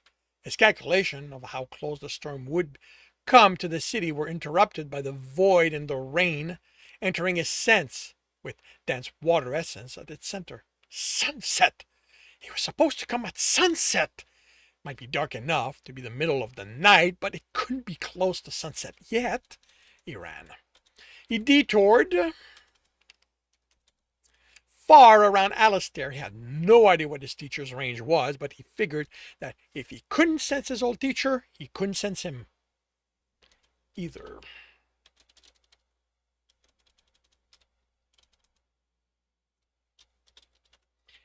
Couldn't sense Tibbs either. It meant that by the time he sensed Charlie and his team, it could be sunset, with how long it took. 2 heartbeats separated thunder and lightning now.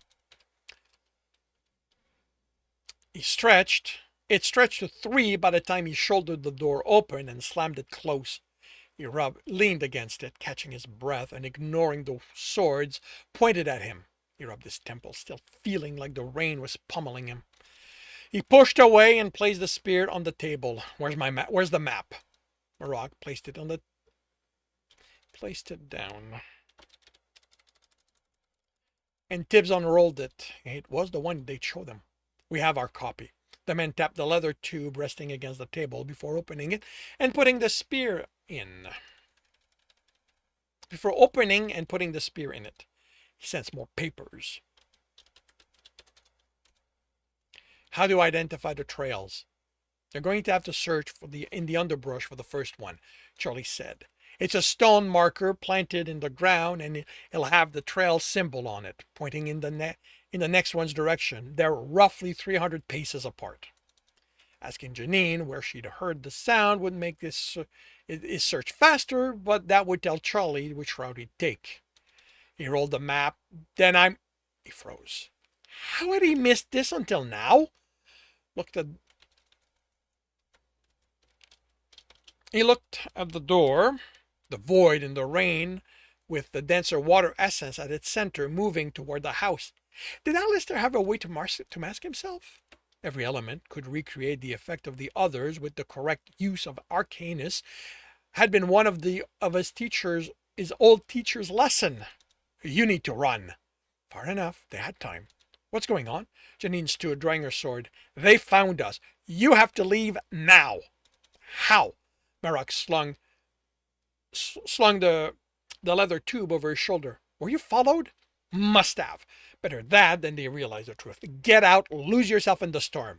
What about you? Charlie asked. I'll hold them back. Are you crazy? The smart woman, Lydia, asked. Come with us, Charlie said. I can deal with guards easily, but Alistair? Get out of here before they reach the house. It looked like Charlie would implore him again. Then he rushed the others to the other side.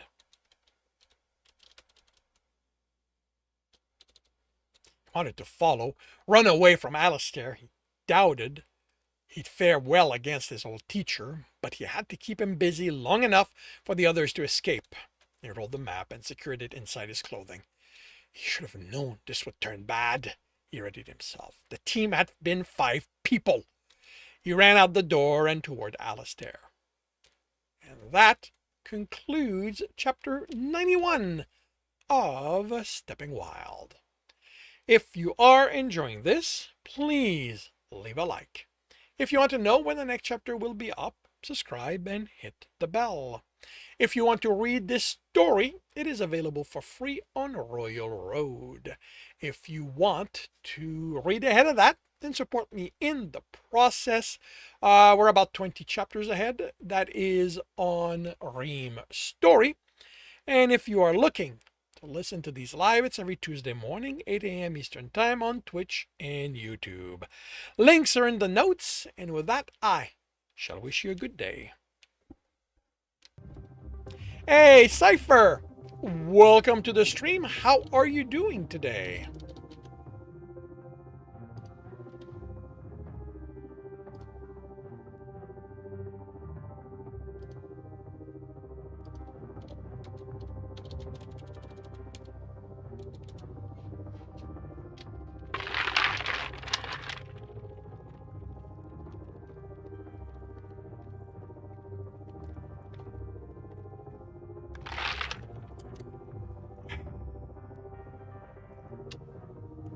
Going to be a lazy day, a bit of editing, then probably just hang out and game. Very cool.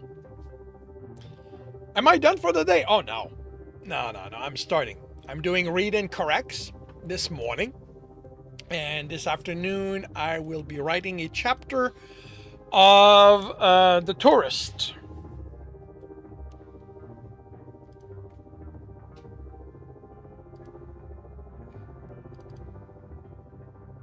I was done recording one of the chapter, one of the read and corrects. Because these get posted on YouTube, so I have a small outro.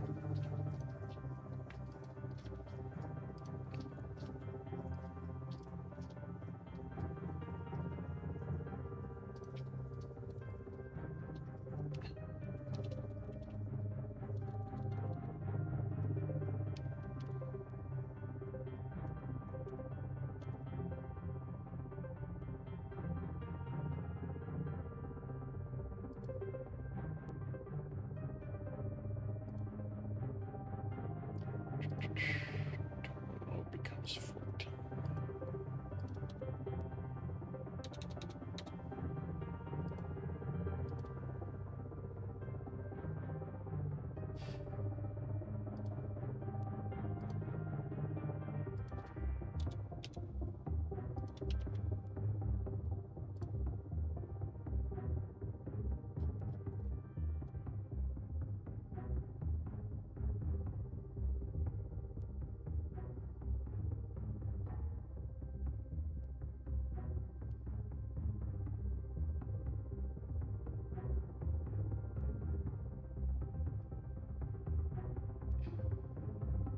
I'll be looking, popping in there. Cool. No game plan really after your edits, and it's only an 8-page short screenplay. Cool. Well, I hope that goes well, and drop by anytime you feel like it.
Battle Station. One battle station. And we are off with... oh, that's a wide map. I still feel the battleground is too large. Although it does seem like the outside is no longer getting units placed in. That's good. Alrighty, and...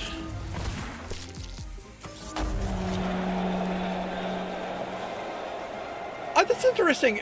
I mean, it may have been too wide, but I'm not sure if we were going to be zooming in. Alrighty, 20 allies, battled 14 enemies. We had Darth Torlin, DJ Huntress, Vicar of Pizza, Ketsusan, Yakats.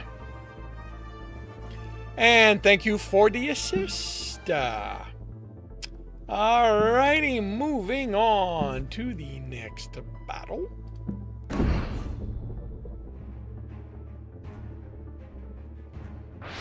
Alright, I like this placement a little better because being centered mean we're not too far from everything. And alrighty, half an hour to see how this turns out.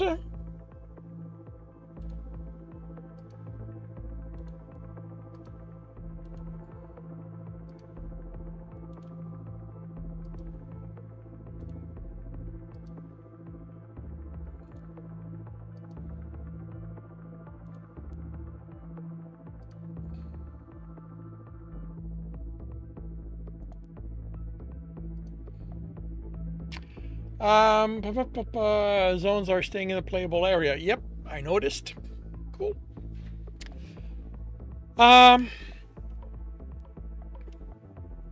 Alrighty, so I am going to start on another chapter by confirming microphone is on, turning off desktop audio. I will confirm I'm on the correct screen. I have the correct image up. I'll be right back.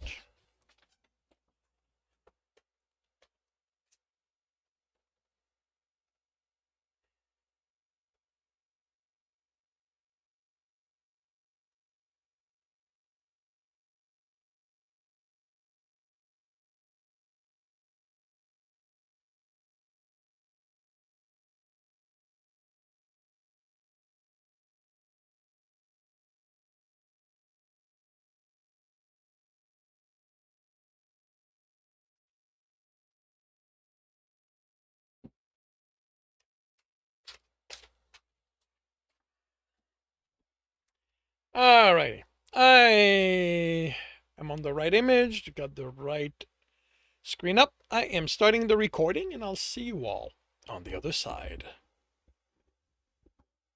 Welcome back to another reading and correcting with me, Kindar, the Tiger Writes, and Ty, the Tiger Supervisor. These are where I read a chapter from one of my stories and correct it as I go. If you want to listen to these live, it's every Tuesday morning, 8 a.m. Eastern Time on Twitch and YouTube. And if you are looking to support me, that is on my Patreon. Today, we are doing chapter 92 of Stepping Wild. The rain was thick enough Tibbs couldn't make out his old teacher within his bubble of no rain, but the dense water essence stood out among the natural surrounding them. The natural one surrounding them. His hope was to reach Alistair before he noticed him, then keep him on balance, and he'd come up with something to take him out long enough he'd escape. He wished the identity he'd created for his time here carried a sword. He couldn't make one, since even if metal wasn't Alistair's element, he had to have the needed training to be sensitive to the other essences. He was the one who had told him properly trained adventurers could do that. Tibbs needed to remain an unknown through the coming fight. That meant no essence use. The wall of raw water essence coming at him manifested at such speed Tibbs's only defense was to try and fail to wrench control. The impact sent him flying, and reflexively he etched a water cushion to land in. Then cursed for revealing he had an element. But since he channeled water He needed everything he had for a chance at keeping up with what Alistair threw at him. Only Alistair was now heading away from Tibbs. He followed the fleeing team, the spear. Tibbs rushed to interpose himself, forming a disruption etching when another wall of water came at him. When the rain parted as Alistair's bubble passed over him, Tibbs formed the sword and pointed it at his old teacher. Alistair would have been proud at how straight it was. The lack of spike, despite Tibbs's less than stable emotions. His old teacher slowed. "Out of my way," he ordered. "No." The man stopped 2 and 0 steps away. "This doesn't concern you. Whatever they paid you isn't worth my wrath." Tibbs snorted. As if I'd take money to get in your guild's way." "My guild?" he asked, on puzzles. He sighed. "Fine. It's not like this will cause me to lose the spear." That confirmed Alistair was somehow tracking the spear itself, and not following clues Tibbs might have carelessly left behind. Like people, items had their own unique patterns.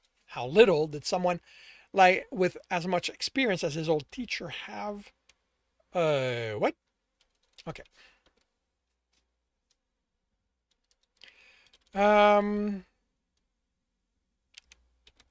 Need to study. How little did someone with as much experience as his old teacher? Oh, I see. His old teacher had need to study one before he could tell it apart from everything else, and the spear's dense essence had to simplify that. But how far could he sense? Tibbs hadn't known anyone with his range while the runner, but he purposely kept well away from as many adventurers as possible. Still, regardless of what Alistair implied, he had limits. All Tibbs needed to do was cause delays until the others were outside of it. Essence followed the wave of Alistair's hand. Tibbs readied himself, but it was loose and nothing in the way of lines connected. Nothing in the way the lines connected lent themselves to aggression. The Arcanist could alter that, but other than a tight sheath of water in case it was supposed to affect him as it passed, but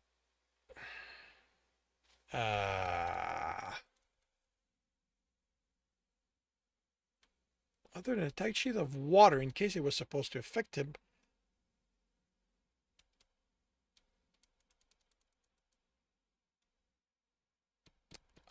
The Arcanist could alter that, but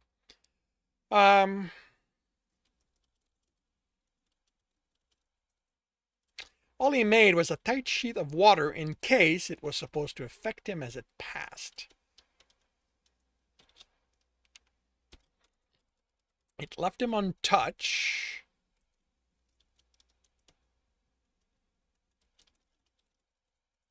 Then, once it reached the dome,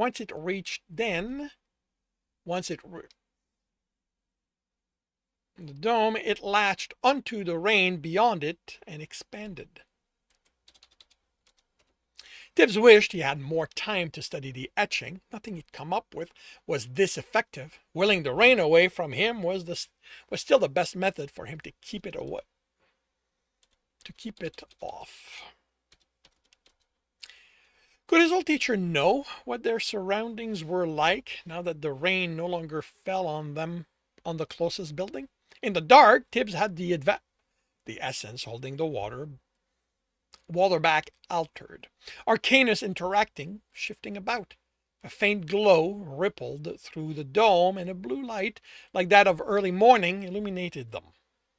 "Who are you?" Alistair asked after studying him. Tibbs' smile wasn't pleasant. "Someone who suffered through your guild enough not to care who you are." "Suffered?"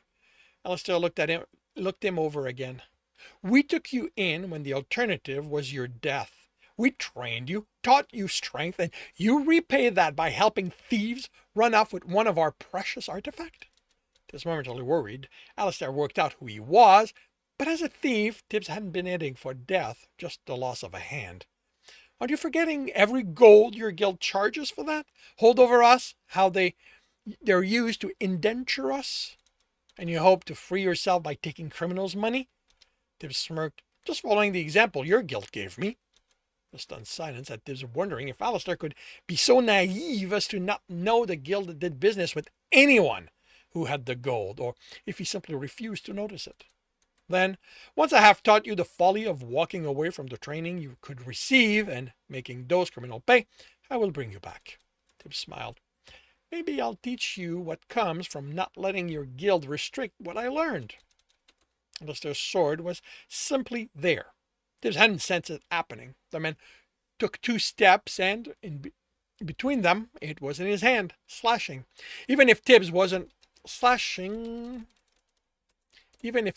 nowhere within its reach, the other hand moved, and etching forming at the fingertips, finalizing as the sword's tip reached it, becoming its focus. A shield didn't form as quickly, but still enough, with concentric line connected by arcanus to weaken the etched attack with each circle. What made it through wasn't enough to leave a mark on his clothing. He smiled at Alistair's frown and staggered to stop. I guess your guild never taught you to just think you're etching in place? How is it that after all these years you haven't worked that out? It only took me a few years. He didn't bother with etching as he ran. He couldn't hope to outmatch his old teacher in a direct descent fight. He should have gone for air or earth or any of his other elements, instead of reflexively reaching for what was so abundant at the moment. Alistair stepped aside to swing. Then, and when his sword impacted Tibbs' shield, Tibbs slid back. There shouldn't be that much strength in it.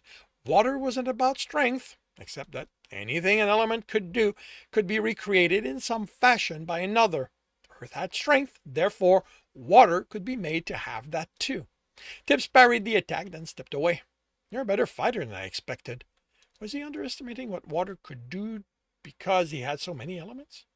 Undo your sword and shield, Alistair said, walking around him. Help me retrieve the spear, and I'll show you that you have much more to learn than simply relying on your element. Oh, you don't get it, Tibbs grumbled, then straightened. That wasn't me being impressed. It was me realizing I don't know you as well as I remember. He attacked, and Alistair didn't respond fast enough. Tibbs cut through the leather and flesh, etching the water left behind to bloom into spreading ice, only for it to shatter before doing any damage. He blocked and staggered from the blow. We've met? He only allowed himself a focus as a reproach, then attacked with quick slashes. Alistair diverted with ease, never taking his eyes off him. Tibbs couldn't shake the feeling his old teacher was peering into him. He iced the water on the ground as the man put a foot down without effect. Like him, keeping himself from slipping was instinct. Again, the etching appeared faster than Tibbs could react, the finger movement registering after the fact. Instead of an attack, the exploding water only forced him away. Did I teach you? Alistair was well out of sword range before he wrenched control of the water and willed it away. Alistair's will was strong. Why? Wondering if I still owe you gold? He visualized the etching around Alistair, intertwined strand around the arm and legs, overhand between fingers. He had it caw more than he normally would. He couldn't let his old teacher move, cue, saw, and tear before bore, just to keep him fully immobilized. Seeing it all, keeping it around Alistair as the man moved was a strain, but Tibbs had decades of practice, if not quite on this scale, and with a more experienced opponent. He activated it, and strands of water manifested around the other man, sticking to him and then hardening. The only indication Alistair might have been surprised was one raised eyebrow. Then, even if he was ready for it, the strain staggered Tibbs as he fought to keep his etching intact. I hope I can convince you to work with us, Alistair said. This is impressive work for someone clearly not as skilled as he could be. You could go far. And turn into you? Tibbs replied through clenched teeth. He sensed the crack and shifted some focus to it to hold it, but another appeared, then another, and again, and then he was the one encased in an etching. Alistair's finger traced between them, and more of the etching built. He disrupted some, but not enough. He stopped. He was wasting his strength. He didn't need to move to fight back. He just had to work out the correct etching. What did your teacher do to you? Alistair asked, sounding baffled. Oh, the ways Tibbs could respond. But he settled for something simple. He disappointed me. He let his guild destroy what they promised to protect. He visualized a line of Arcanus. The man nodded. The guild isn't perfect, but if you stopped fighting, if you worked with us instead, you would be inside, able to make changes, make sure it became better. Waves an interconnected line. Like you did? He replied with disgust. How did that work out for you? Is it better? Or did it just end up turning you into someone more interested in advancing himself than protecting people? Tibbs detonated the etching as Alistair's eyes widened, the man's surprise further weakening his hold over Tibbs. Tibbs picked himself off the ground as Alistair groaned. His clothing was cut as badly as the other man, and he'd have to hope his old teacher would explain the lack of blood on Tibbs by him having included the right Arcanus to exclude himself from that aspect of the effect. Tibbs? The Alistair asked, voice trembling. He cursed. His old teacher pushed himself up, eyes fixed on Tibbs's left arm. The brand itched. How? Why do you care? Alistair shook himself, then was standing, eyes filled with determination. I'm bringing you back. Surrender yourself to me peacefully. Tibbs snorted. I'll never submit to what your guild wants. You tried to assassinate one of our leaders, he stated in a cold voice. Come back to me once you've held them accountable for every person in Craggle Rock who died because your guild didn't protect them. That isn't the same team, Tibbs. It should be. He reined in his anger. You don't get to tell me I need to be punished when not one of them paid for those deaths. I didn't actually kill him. But you are wanted for it.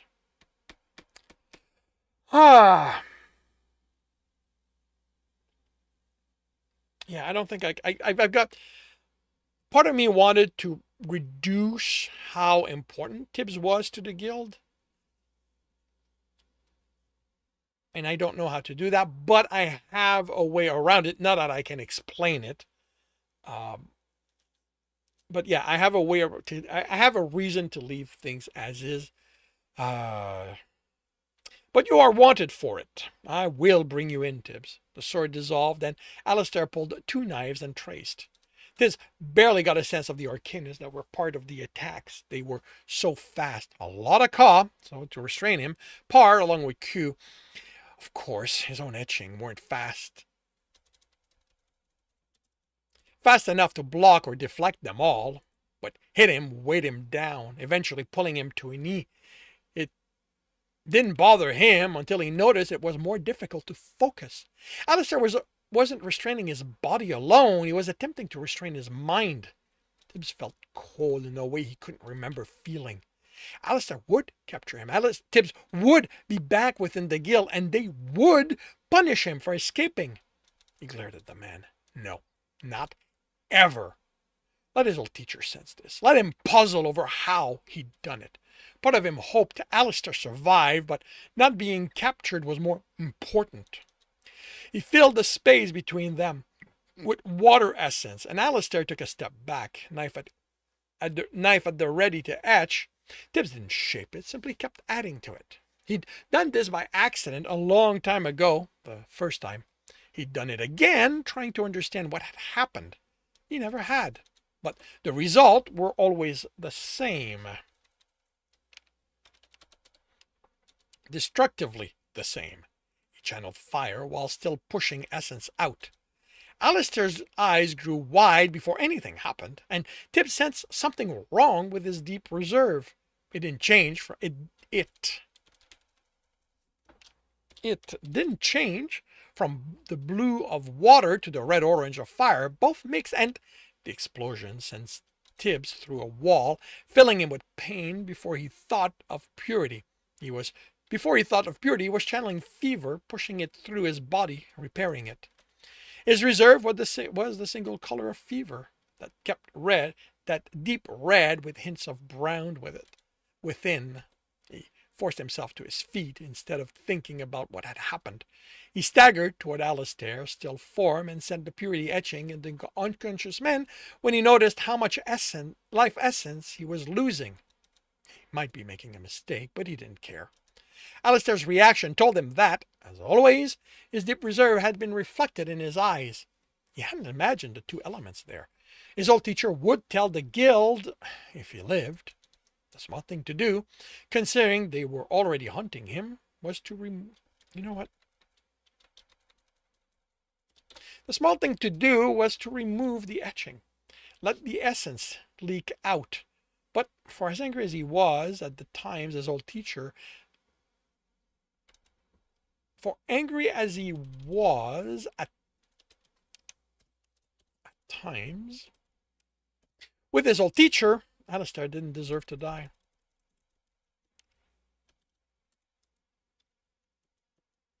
There we go. He hadn't been the one ordering the guild to let the people of Craggle Rock be butchered by Sebastian and his people. He was just another pawn in their machination. He added more purity etching and hoped they would be enough because he couldn't stay to be certain. Rain fell on them again, but the explosion would draw people and he needed to get out of the city. And that concludes chapter 92 of Stepping Wild. If you are enjoying this, please leave a like. If you want to know when the next chapter will be up, subscribe and hit the bell. If you want to read this story, it is available for free on Royal Road. If you want to read ahead of that, buy about 20 chapters and support me in the process, that is on Ream Story. And if you are looking to listen to these live, it's every Tuesday morning, 8 a.m. Eastern Time on Twitch and YouTube. Links are in the notes, and with that, I shall wish you a good day.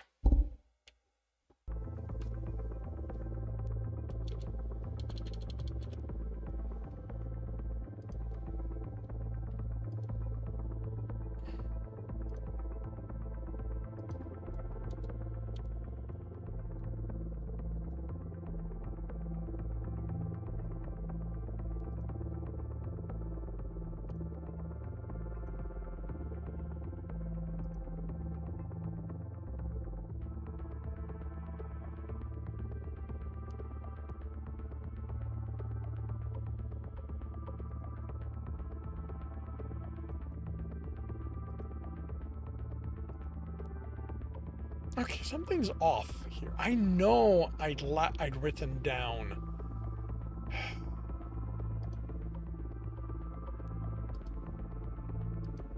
At least I thought I had. I have written this stuff down here.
Atoll Station, everyone. Battle Station, and we are off with decimating. Okay, we do zoom in. Okay, good.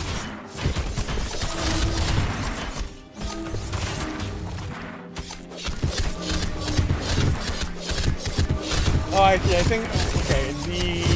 The zoom is a little slow to catch up. I think that's why it felt like it wasn't earlier. And we are done. 19 allies have killed 15 enemies. We have Darth Torlin, Vicar of Pizza, Golden Phoenix, Yikats, Whimsy Apricity, and Sudden Papyrus. Thank you for the assistance. And we move on to the next battle.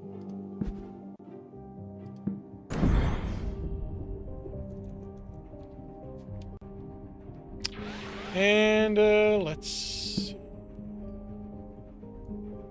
We're gonna set ourselves up here.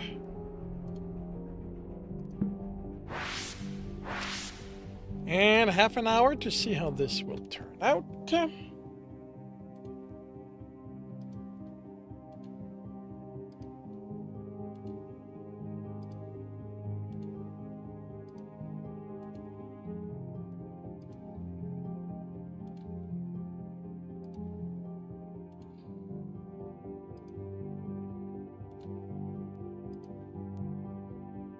Alrighty.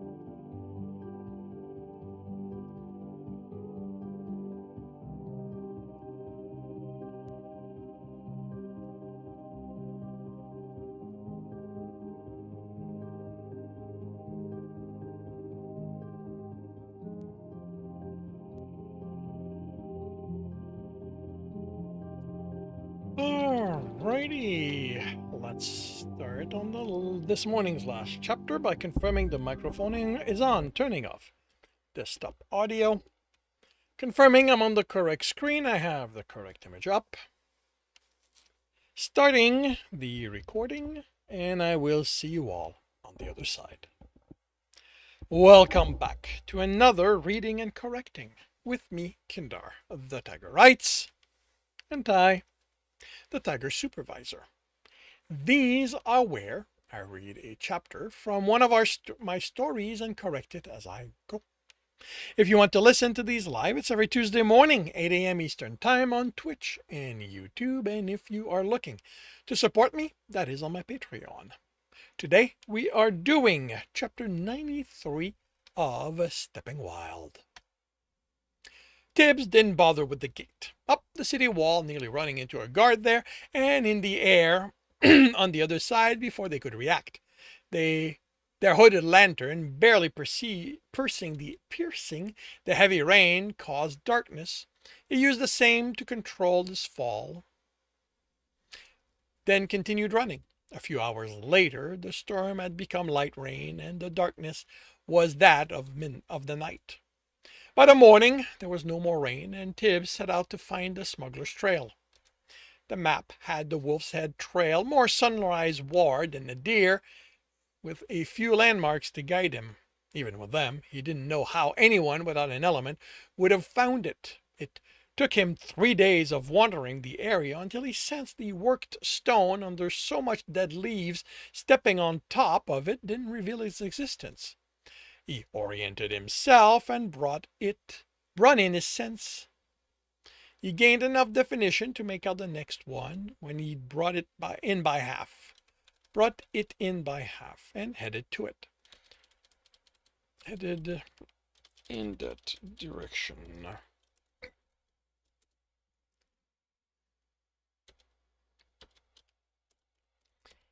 He oriented himself again, sensed the next one, and continued on.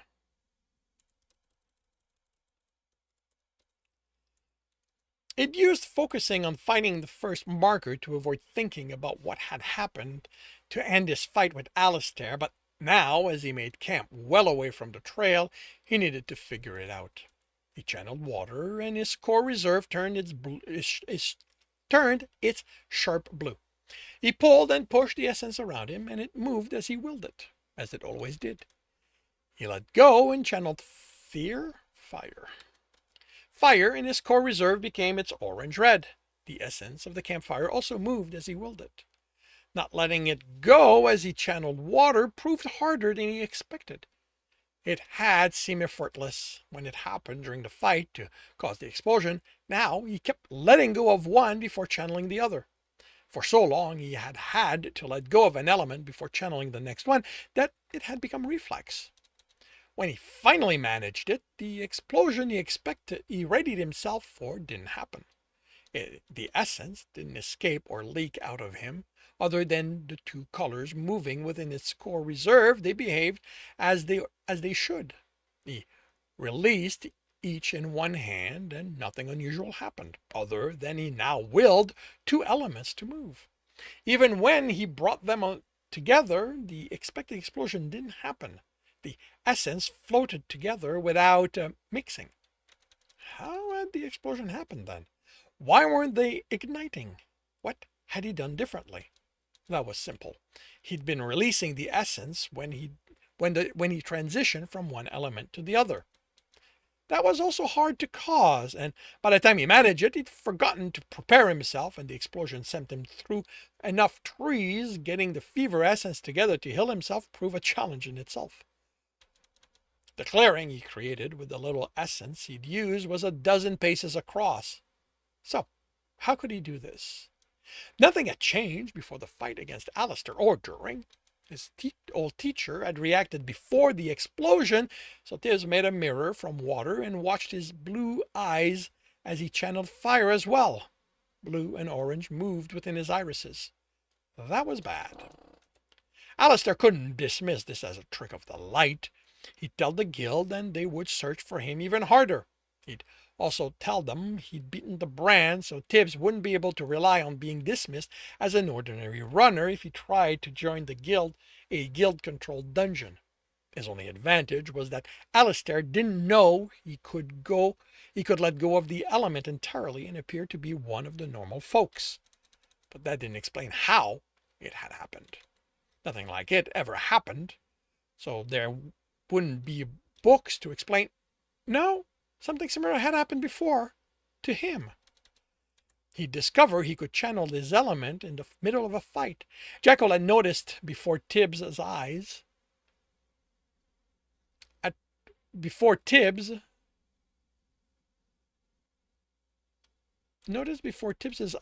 turned the I noticed before Tibbs his eyes had turned orange-red of fire as he used it in the fight when his eyes had remained brown before. Afterward, he'd noticed his core reserve had changed colors to reflect how he channeled the element. To reflect how he channeled? To reflect the channeled element. Instead of pulling essence from the reserve in his bracers. Oh, I know what the how. Okay, yeah, doesn't need it. Fire had pushed his emotion so far he hadn't noticed any of that during the fighting. His rage and the need to use it to destroy his enemies had been all there was. That had happened because Tibbs had had the last of the audiences Water had tasked him with. She hadn't told him what would happen, so he hadn't known to pay attention for any changes. Just as he hadn't known to pay attention now. Only he hadn't accomplished anything special. Was this something he'd been able to do all the way back then and simply hadn't realized? It couldn't be. He had trained himself to let go of an element before channeling another as part of figuring out how it worked. If he could channel two, it would have happened. And it hadn't happened when he used the explosion against them. If he could, it would have happened as it had against Alistair. So, what had changed? He chuckled. He'd grown older, became better trained, read more, become learned, had more audiences. Were they the reason? But Water hadn't told him to seek more audiences. She said it was his choice how far he went, what he gained. Didn't that imply there was something to be gained? Was this it? Then why now? He'd become able to channel the element because water told him which of them to have audiences with. The rest of the 8 core element: corruption, light, darkness, and purity. It was because he'd gained the 8 core element that something had changed, not before. Only that wasn't true. After his audience with fire, he'd gained control of life essence. At the time, he thought it was because he'd gotten the core elements, since Alistair and what was the guild leader's name? They talk about there being only 4 elements that were core: water, earth, air, and fire. They told them they were the only elements that were part of everything. Except it wasn't true, and they knew it. She just hadn't cared for the other elements, even if hers wasn't one of them. Crystal had been her element. She'd pushed him towards those 4, had said something about the others being too hard to use. Water, earth, air, fire, then darkness, purity, corruption, and light, and now wood, fever, metal, and lightning. Something had changed after his first 4 audiences, changed again for later. Fever had been the last of the next 4, and now he discovered something had changed again. Did that mean there would be another change after 4 more audiences? How many elements were left? Void, mind, crystal, potentia, force, binding, dream, and stagnation. 8. 2 sets of 4. Was that confirmation? He wouldn't know until he had 4 more audiences, and unless he found a reliable method to achieve them, he had no idea how long that would take. What did it mean that he could channel 2 elements, other than he'd have to avoid doing so unless he fought with his eyes closed? He replaced water with earth. He formed the etching for the fire blast, but didn't push essence into it. Besides, next to it, he reproduced. Actually, I don't need reproduce. Basically implies he reproduced it with earth essence, matching the Arcanus. It wouldn't work. He'd tried it before, had tried all the etchings he knew with all the elements he had, and few translated directly. Once he pushed earth essence into it, the etching would crumble. Earth couldn't do what fire did, so it needed a different etching to produce an effect that approached the fire one. But what happened if the etching made of earth essence then received fire essence to power it? Etching could be made of multiple essences. It was the core of how sorcerers etched and what made them powerful. They trained to become sensitive to all the elements and could manipulate them. Some books contain diagrams for such etchings, and Dawn had showed him others, but they hadn't explained what would happen. With Dawn, the etching had just been an example for something Tibbs didn't recall, and the books that contained them only had scholars' opinions, since sorcerers didn't share their knowledge. He pushed fire through the etching and nothing happened. It moved within it, but it wouldn't take to it. He let it dissipate and put earth essence into the fire etching. The reaction was immediate. It took the essence, and what blasted out was a mix of them. The fire of the etching infused with earth essence, and a burning mud stuck the trees it impacted, letting the fire spread quickly. By the time he overcame the surprise and pulled the fire back, 12 trees were blackened. What had seemed like mud had hardened into stone embedded into the trunks. Fiddly against an attacker, but the stone left behind would mark the attack as essence work unless he took the time to undo it. He smiled. But what if he used an essence that was the same as the body it was used against? He remade the etching with fire, then channeled fever instead of earth. He gasped at the rising heat broth.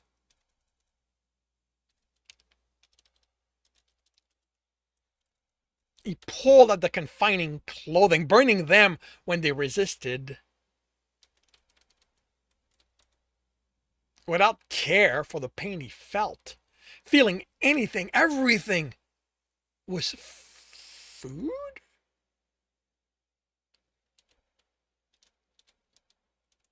Feeling anything, everything was food?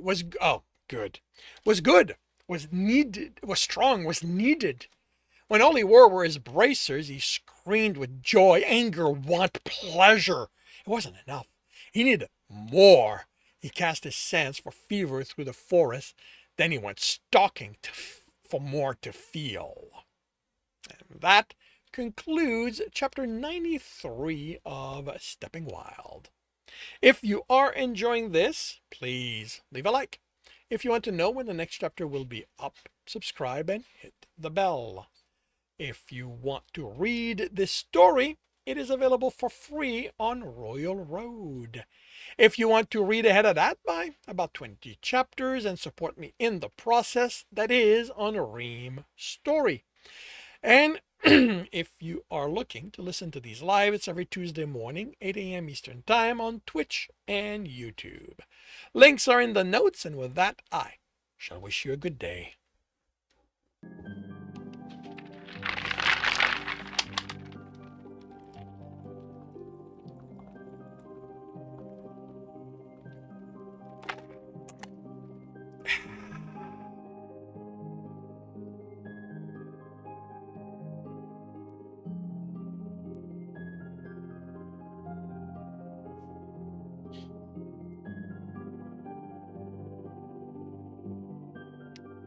Okay.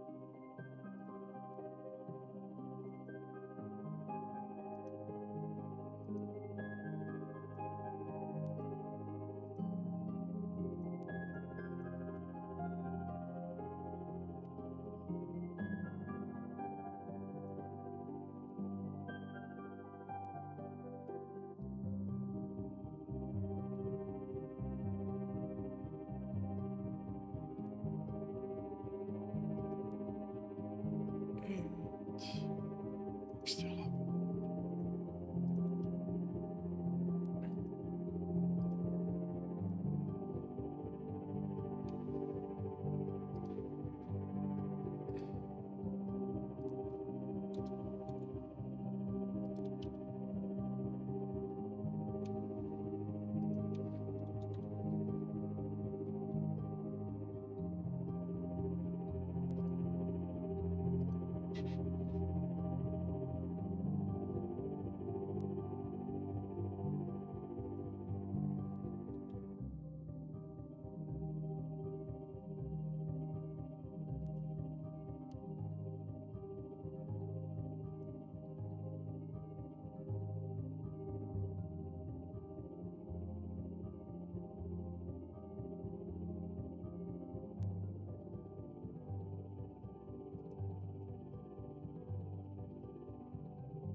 Ekla, welcome to the stream. How are you doing today?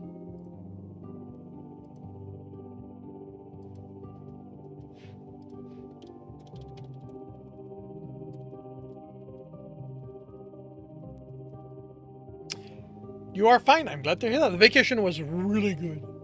Very relaxing. I slept more during it than I think I've slept in a long time. Okay, that is done.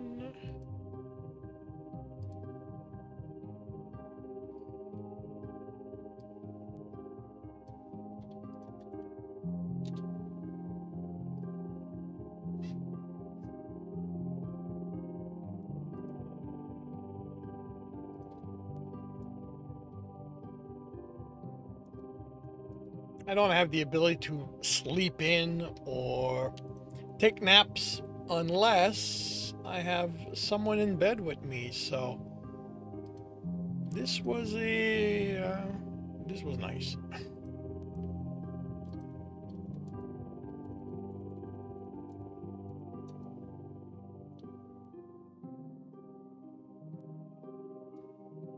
Wait, what?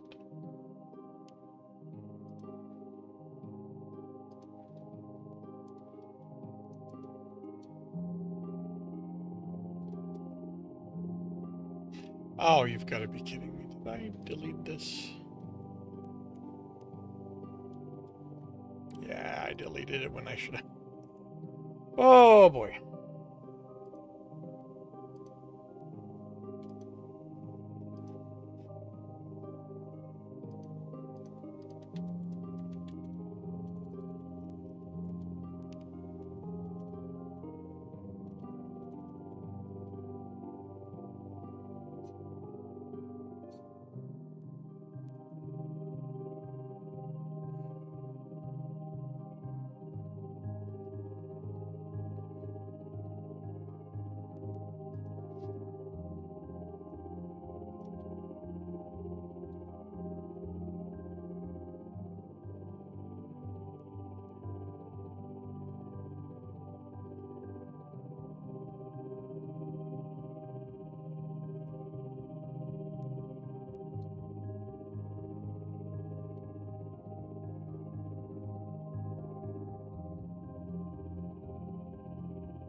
Right, of course. I screwed that up.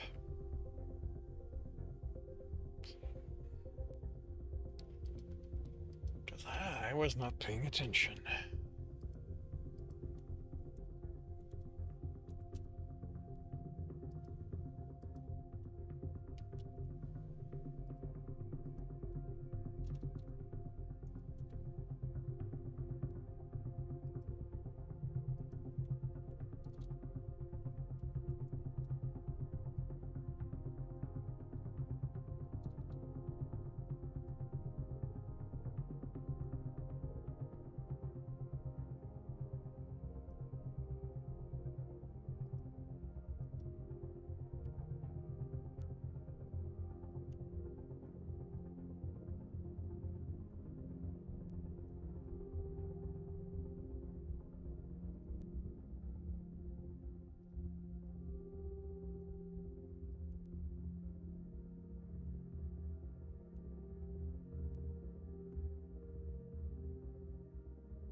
Battle Station.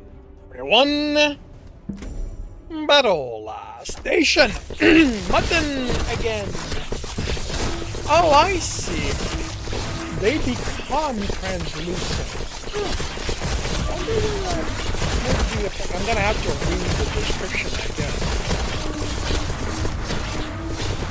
And we are done. 22 allies killed 14 enemies. We have DJ Huntress, Vicar of Pizza, Golden Phoenix, Ketsusen. Thank you for the assist. And we move on to the next battle.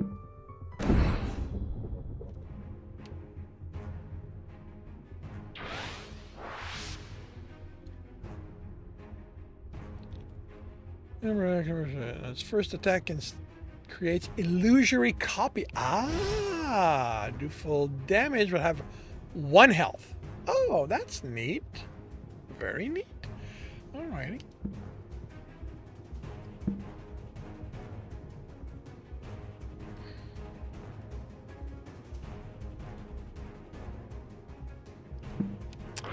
Half an hour to see how this will turn out.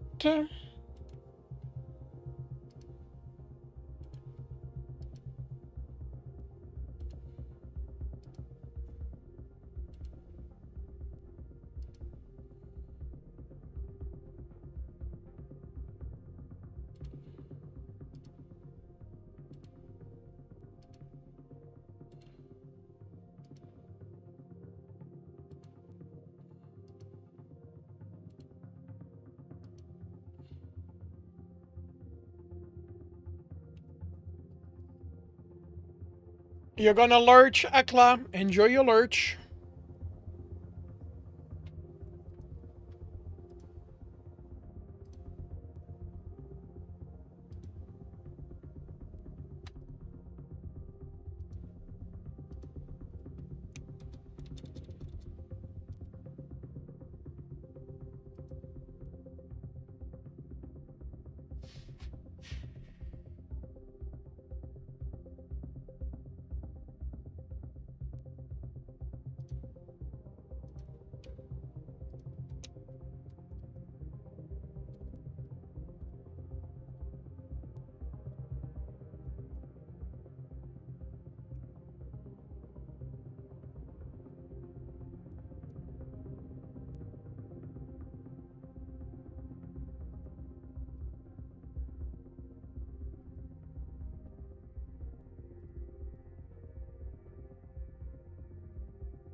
Huntress, are you there?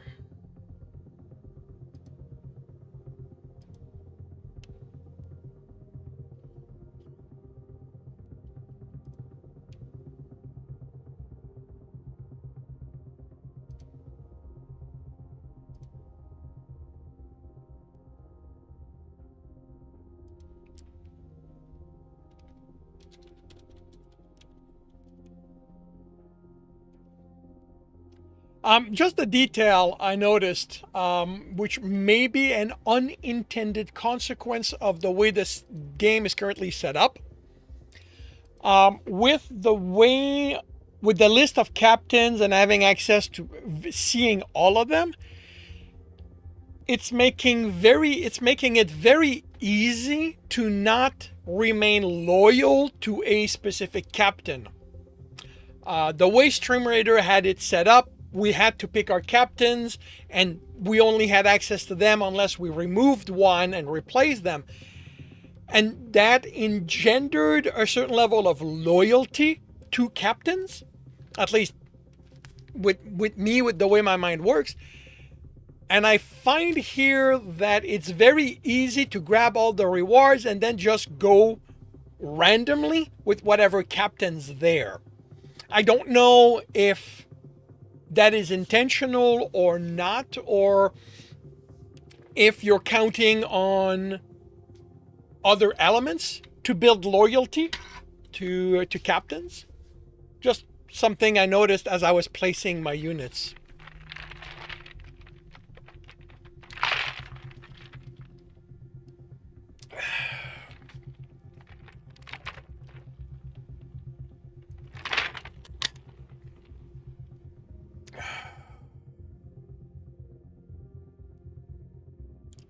Form down the line, that's definitely some user. Cool. I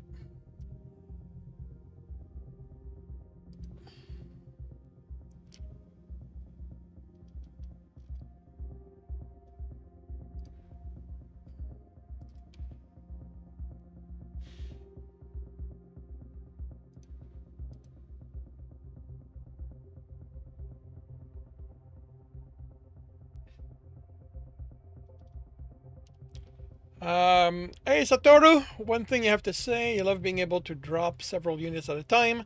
Have to wonder if the added confirmation is you can go in the options, Satoru, and deactivate that. I agree with you that it got in the way of my placement, so when I found that out, I deactivated it. It's come on. It's the top one, confirm placement. If you turn that off, you don't get the confirmation message. You want it to be benefit to being loyal, but you also want to encourage discovering new captains. So it's finding that balance. Yeah. Yeah.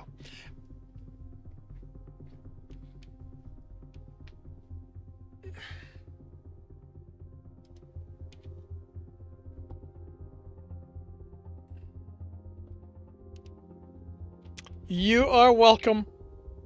Yeah, it was a comment I was going to make on the Discord, and I thought before that, because I have a habit of not checking stuff, I decided, you know what, let's be thorough and look through everything, and yeah, I found it and it worked. So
Cats.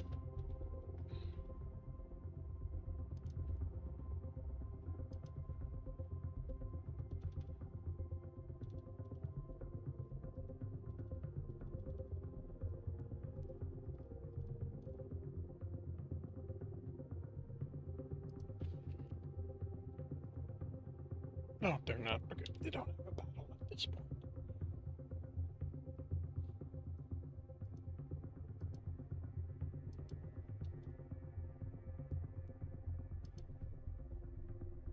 Oh, I see. That's the difficulty level.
Alrighty. It is time for me to take lunch. I will do my best to return within about 20 minutes in time to run the battle. Otherwise, I shall see you all when I get back from lunch.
Battle Station. Everyone, Battle Station. And we are off. We have snails. We've got... Holy cow. Okay, we've got a lot of ranged attacks. Which means the zoom on this is going to be a little iffy. Although we are killing them. And we have won.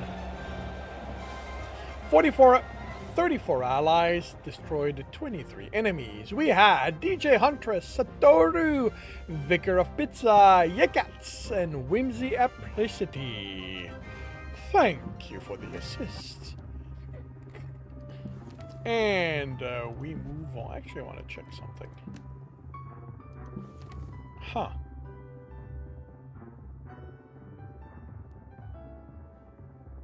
Interesting. Portal and the book are exactly the same thing. Alrighty, and on to the next battle.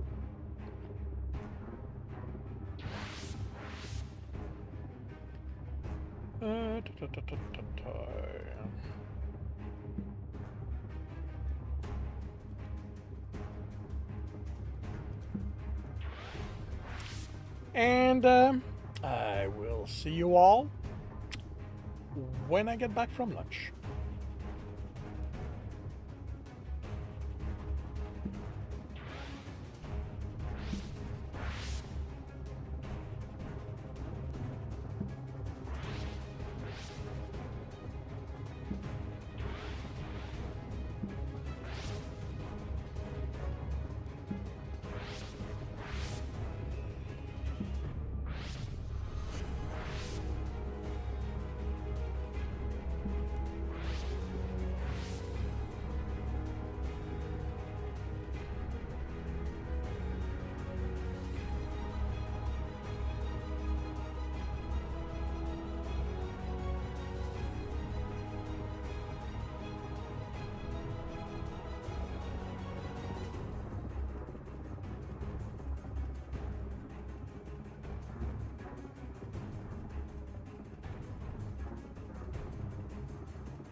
Battle station, everyone. Battle station, and we are off. Let's see. So that's one boss dead. Another one dead. There's a fair amount of range that we are slowly dealing with. Although I'm kind of wondering why we're going so far when we had some nearby. Are we purposely starting with the furthest away? That's weird. All right, I don't think we're winning this one. There, we have lost. It was 22 against 22. We had Ethwin, Whimsy Apricity, Vicar of Pizza, DJ Huntress. All right, thank you for the assist, and we will move on to the next battle. And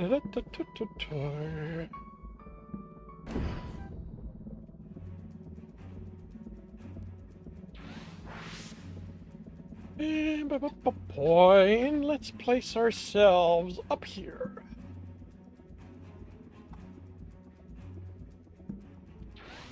And half an hour to see how this will turn out. Yeah, I don't know. I mean, is that the intended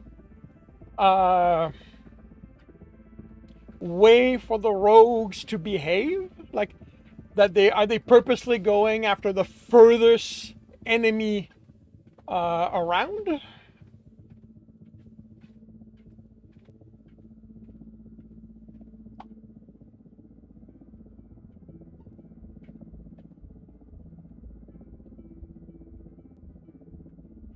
You don't think it's intended? Going to lowest HP. Since you are there, Huntress, can you confirm for me or not if there is a plan down the line to make Riftopia work with other streaming system, or is it intended to purely be Twitch? I don't remember if it was Algos or Riftopia that intended to broaden the reach of the game as a stream game.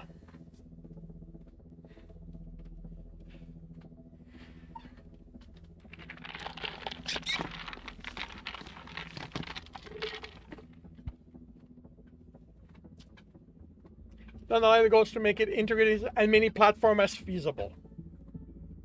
Yeah, no, I understand that.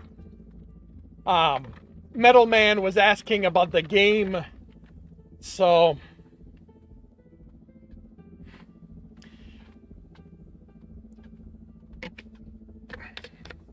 I mentioned that I thought it was intended, but I wanted to confirm if it was or wasn't. So down the line, hopefully, yeah. No.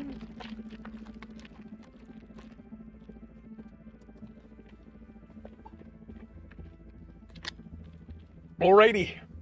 And this afternoon, it is chapter 8 of The Tourist. It is an Alex chapter.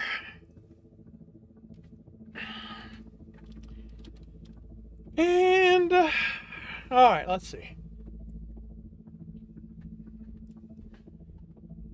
So we've got Alex reaching the end of the day, escorting the tourists. Then,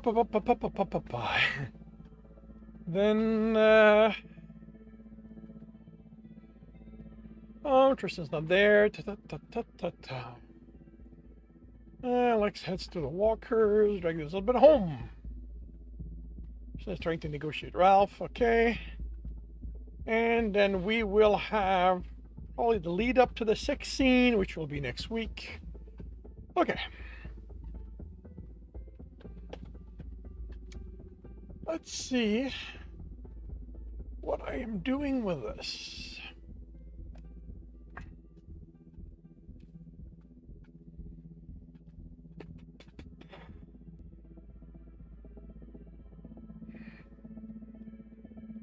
Ah, ba, ba, ba, ba, ba, ba, ba, ba.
Where did I leave Tristan?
Battle station, everyone. Battle station. We have, well, I don't know. We don't have those numbers just yet. So we got enemies. We're going to decimate them, and looks like this is going to be over faster because we're done. We have won. We had 20 allies, 14 enemies. Mary Wynn is with us, as well as the Lady Wrights. Thank you for the assistance. And we move on to the next battle. What are we gonna fight? Snails? Archers, you know what? Well, there's no way to know. Actually, there's something to that. Load battle in background, show lobby, highlight search. Okay.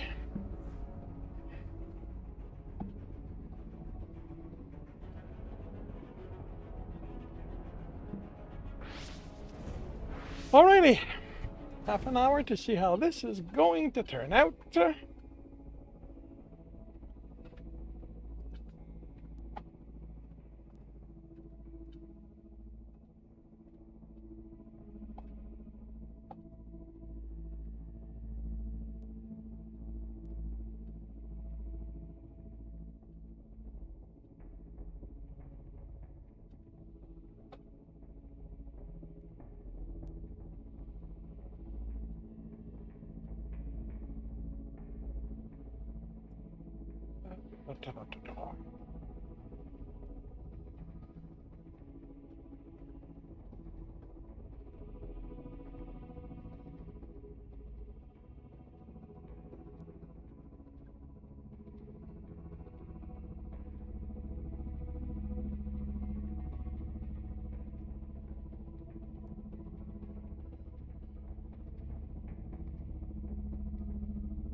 Battle station, everyone.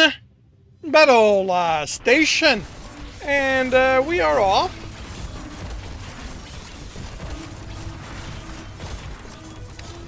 A couple of rogues are going for the archer. While we are decimating the rest.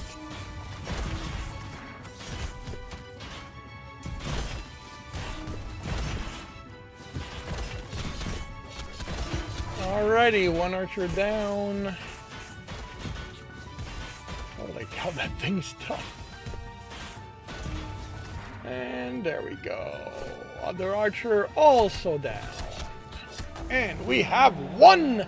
It was 16 versus 16. We had Vicar of Pizza, Miriwen, and no one else. Thank you for the assist. Alrighty.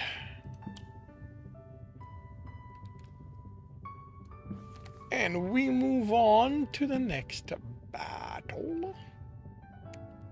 They're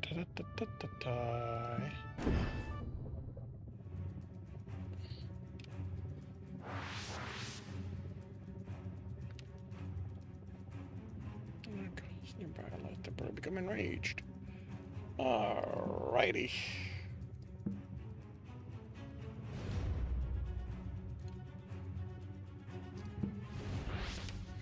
And half an hour to see how this will turn out.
Kolo, welcome to the stream. What are you up to today?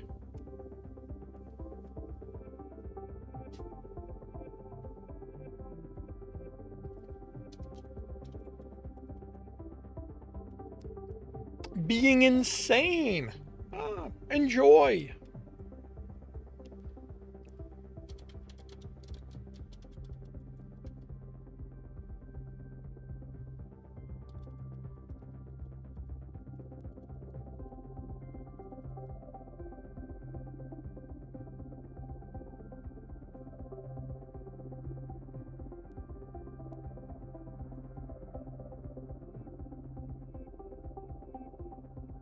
Fed up with it? Well.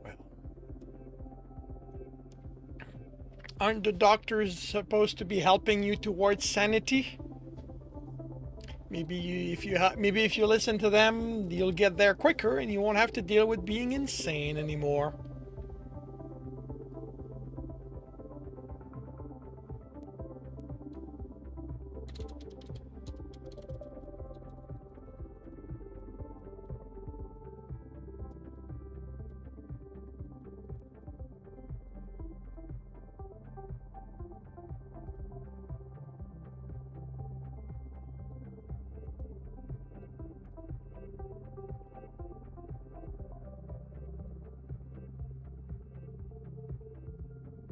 I don't know. I've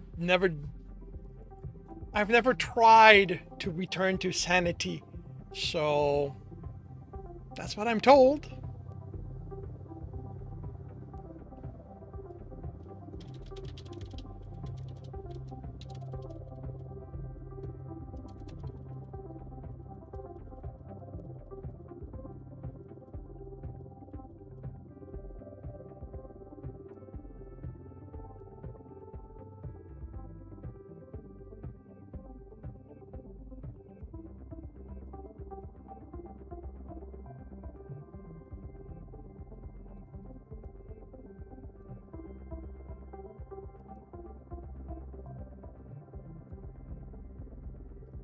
Play with us 15 minutes a day. Later, we are told to sit in a room, don't laugh, don't run, don't talk.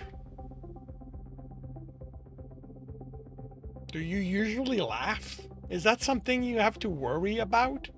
I mean, the running, I know you kind of like that. And the talking, yeah, you definitely like to talk. And you're the lucky one who gets the full 15 minutes. Ah.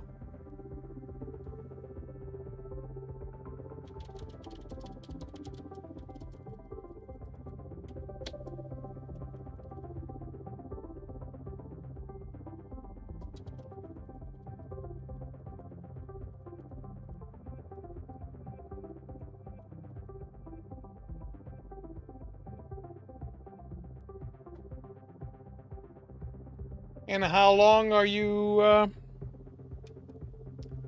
there for?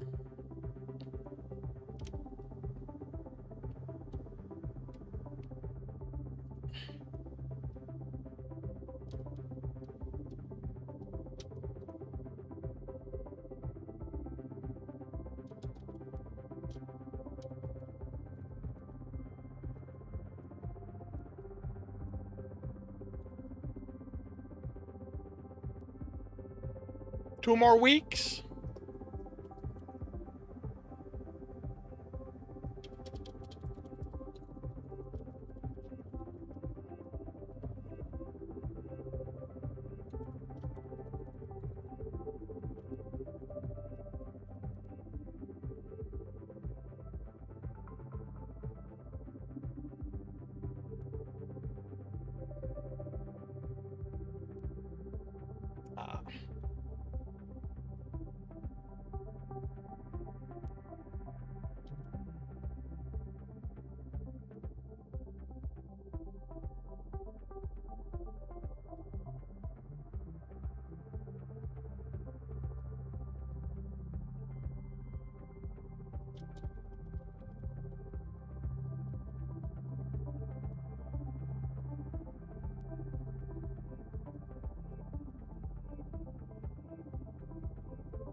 It's what it is, as it as always have been. Yeah.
Battle station, everyone.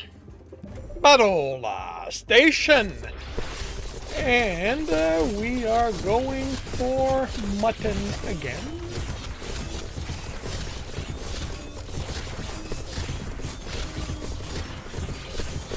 With a bunch of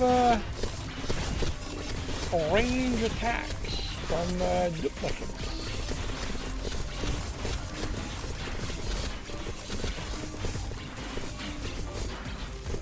Looks like we may not be, yep, a little bit. And we're done. We've won. 20 units against 18. We had Vicar of Pizza, Nas Base, the Lady of Heights. Thank you for the assistance. And we move on to another battle.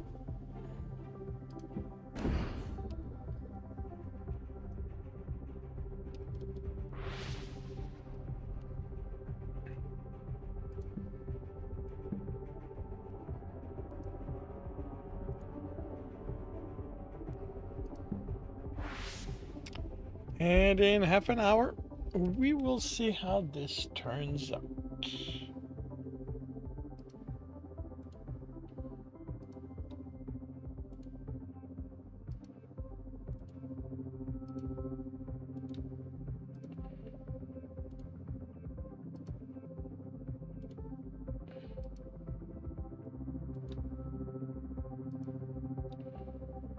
Ah, did not mean to delete that.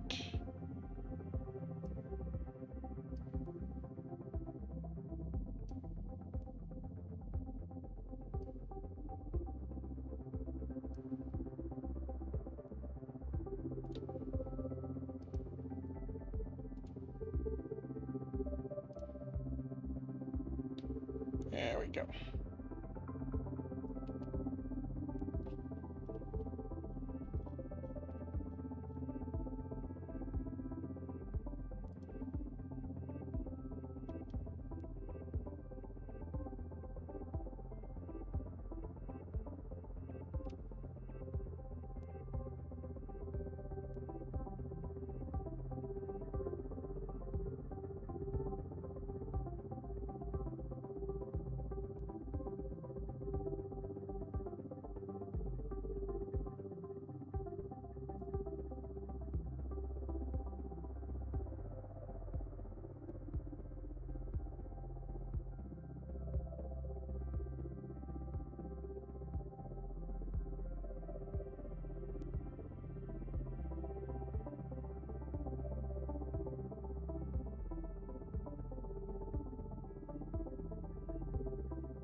was there earlier.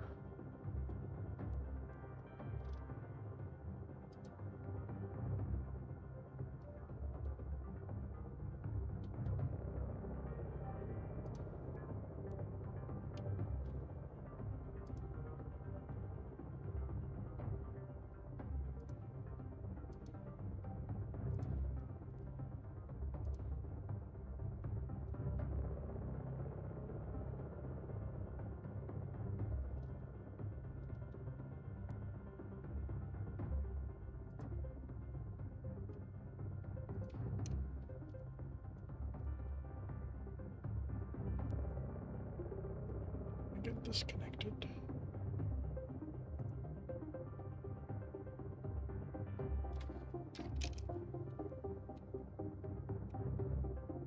I am active.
Hey, Billy.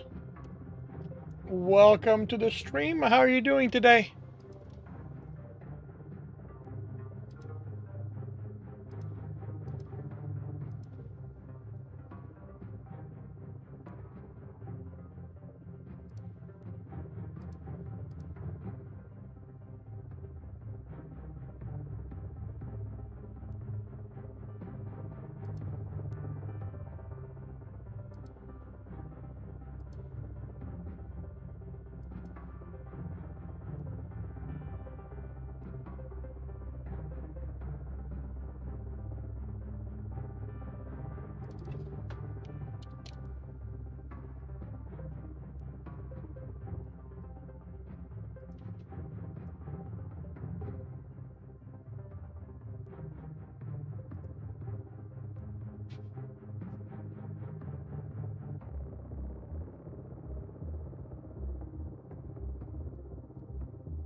Battle station, everyone. Battle station. Oh, wow. We are moving a lot. Okay, let's see. Yeah, we're losing a fair amount of the illusions, but they are serving as a distraction. They should be, and we're done. We've won. It was the Lady Knights and Nas base. So thank you very much for the assistance. And for the last battle of the day, we are going to rank the difficulty up a tad. And we're going to go against Mutton, it seems.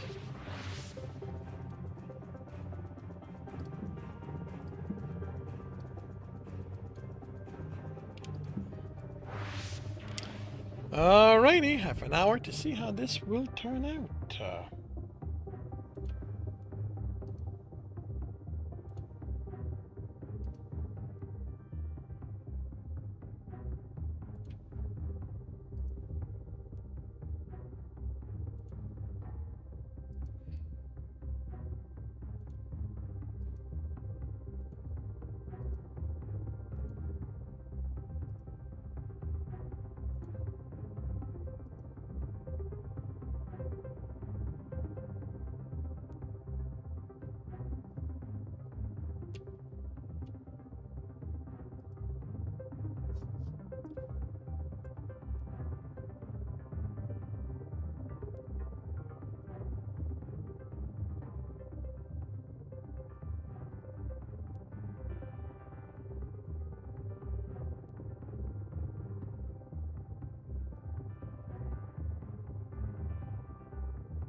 That's, I think that works better.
Hey, Cool Imp. Welcome to the stream. How are you doing today?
Going well. Got real feedback. Oh, congrats.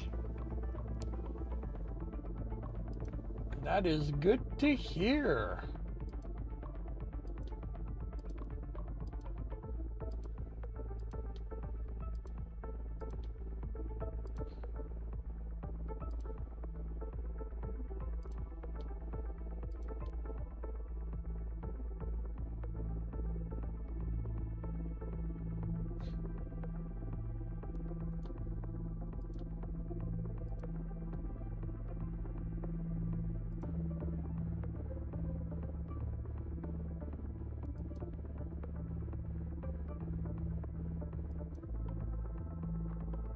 I read the Name of Dragon Gives, and they have read 2 of the sequels. Nice.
Oh, I see. United Nations Super, that's what.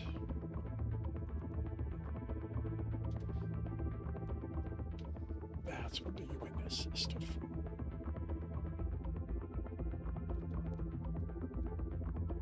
Stands for.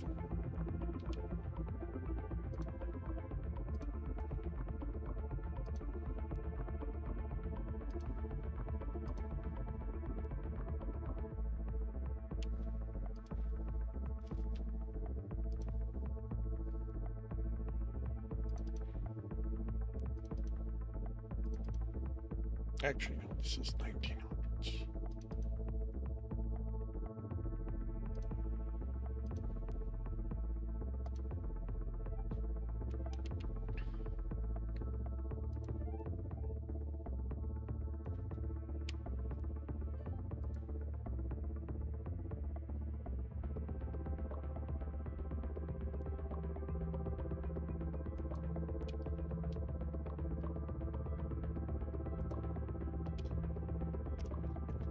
The same.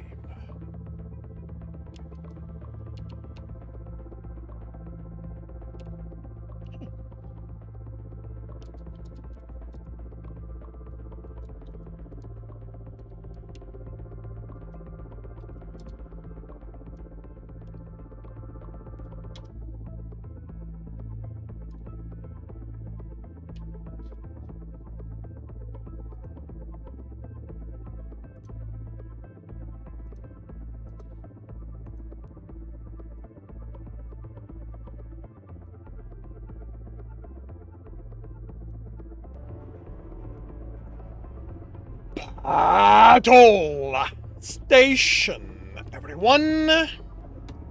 Battle Station. Alrighty, let's see how this will go. I believe they have the numbers on us.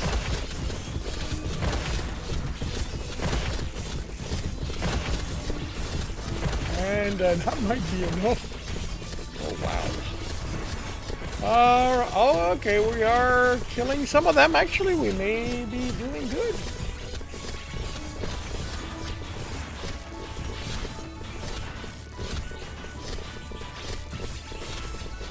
Looks like we are getting through this.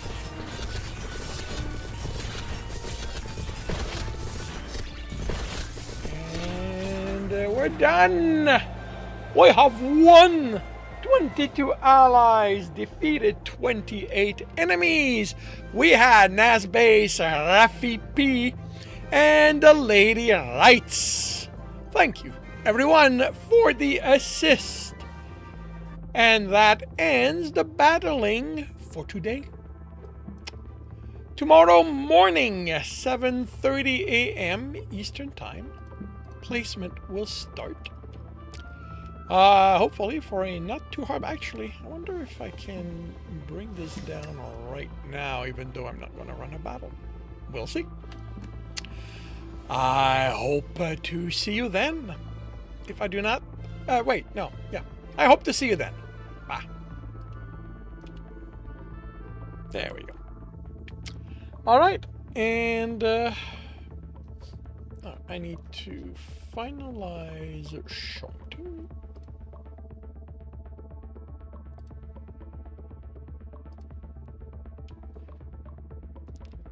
The novella had little plot, but has a fast pace.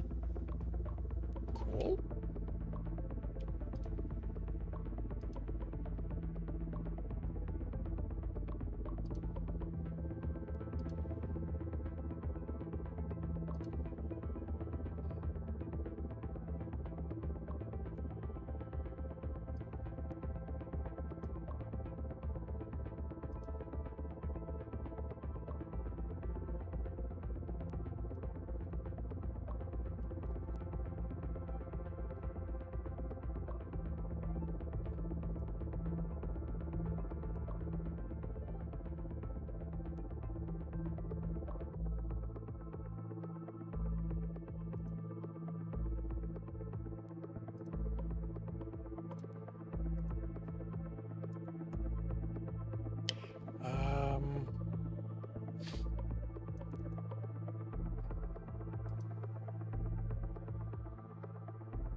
Full novel dragged in certain places, but it was good overall. Very cool.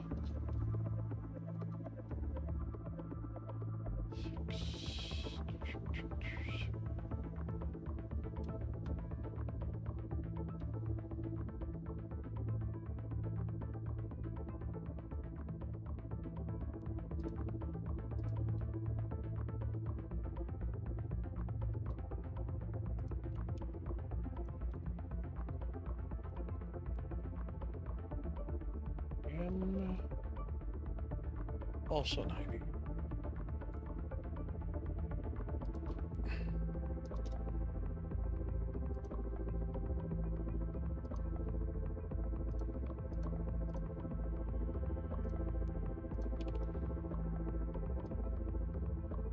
Actually, that's not fully posted yet. The outrage moment outraged her. Well, that's good.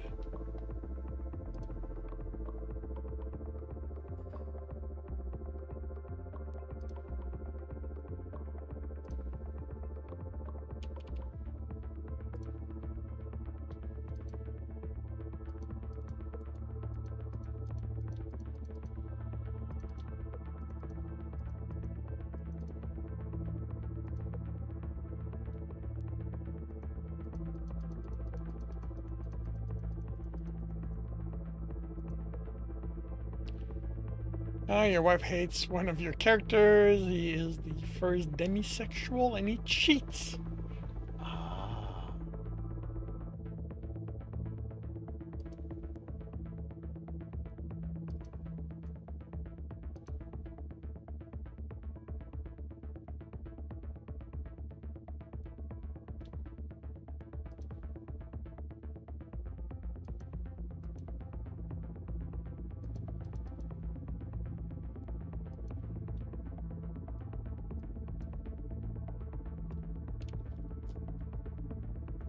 He loves his girlfriend, but isn't attracted to her? Okay.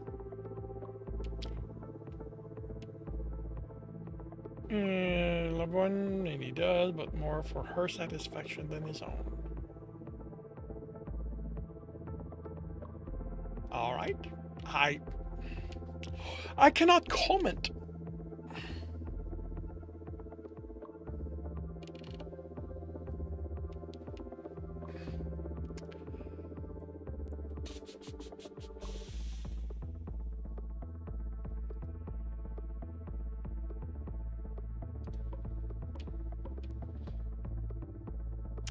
I'll be right back.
Alrighty.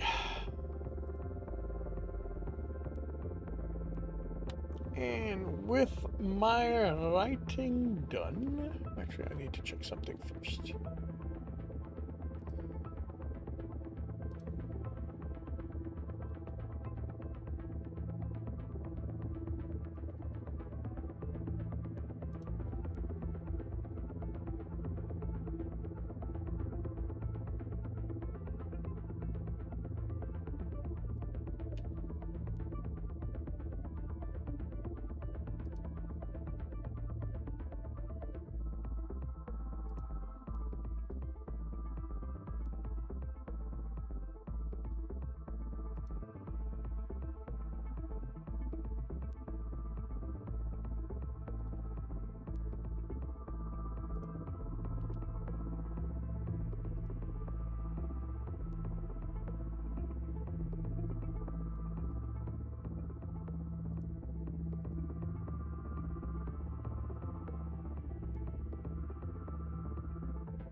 Okay.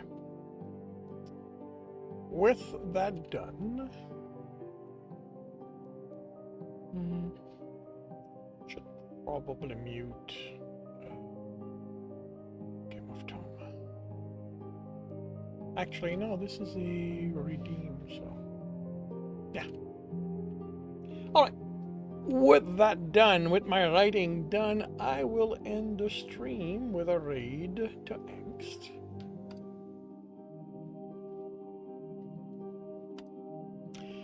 So, thank you very much, everyone, for dropping by and keeping me company. I will be back tomorrow morning, 8 a.m. Eastern Time, I will be working on Stepping Wild, and in the afternoon on the Captain's Heart. Technician's Fight. I hope to see you then. If I do not, I hope you have a good week, a good weekend when it arrives, and I will see you. Wait, cancel that. I'm glad you jumped by, Huntress, because with Riftopia still on, I need to find myself a Riftopia player to raid. No, it's something that I had decided on. It's just that I just got in the... I know I'm not required. It's not like I had a target in mind. Angst is basically who I default to when there's not really anyone. Normally I raid a writer, but with being in the playtest, I want to raid... you know what? I want to raid someone from the playtest. So we are gonna raid Whimsy. All right, let's try this again. And actually, I should have marked myself as playing Richtopia this morning, but I forgot. Alrighty, let's try this again. Thank you very much for dropping by and keeping me company. I will be back tomorrow morning, 8 a.m. Eastern Time. I will be working on Stepping Wild, and in the afternoon, the Technician's Fight. I hope to see you then. If I do not, I hope you have a good week, a good weekend when it arrives, and I will see you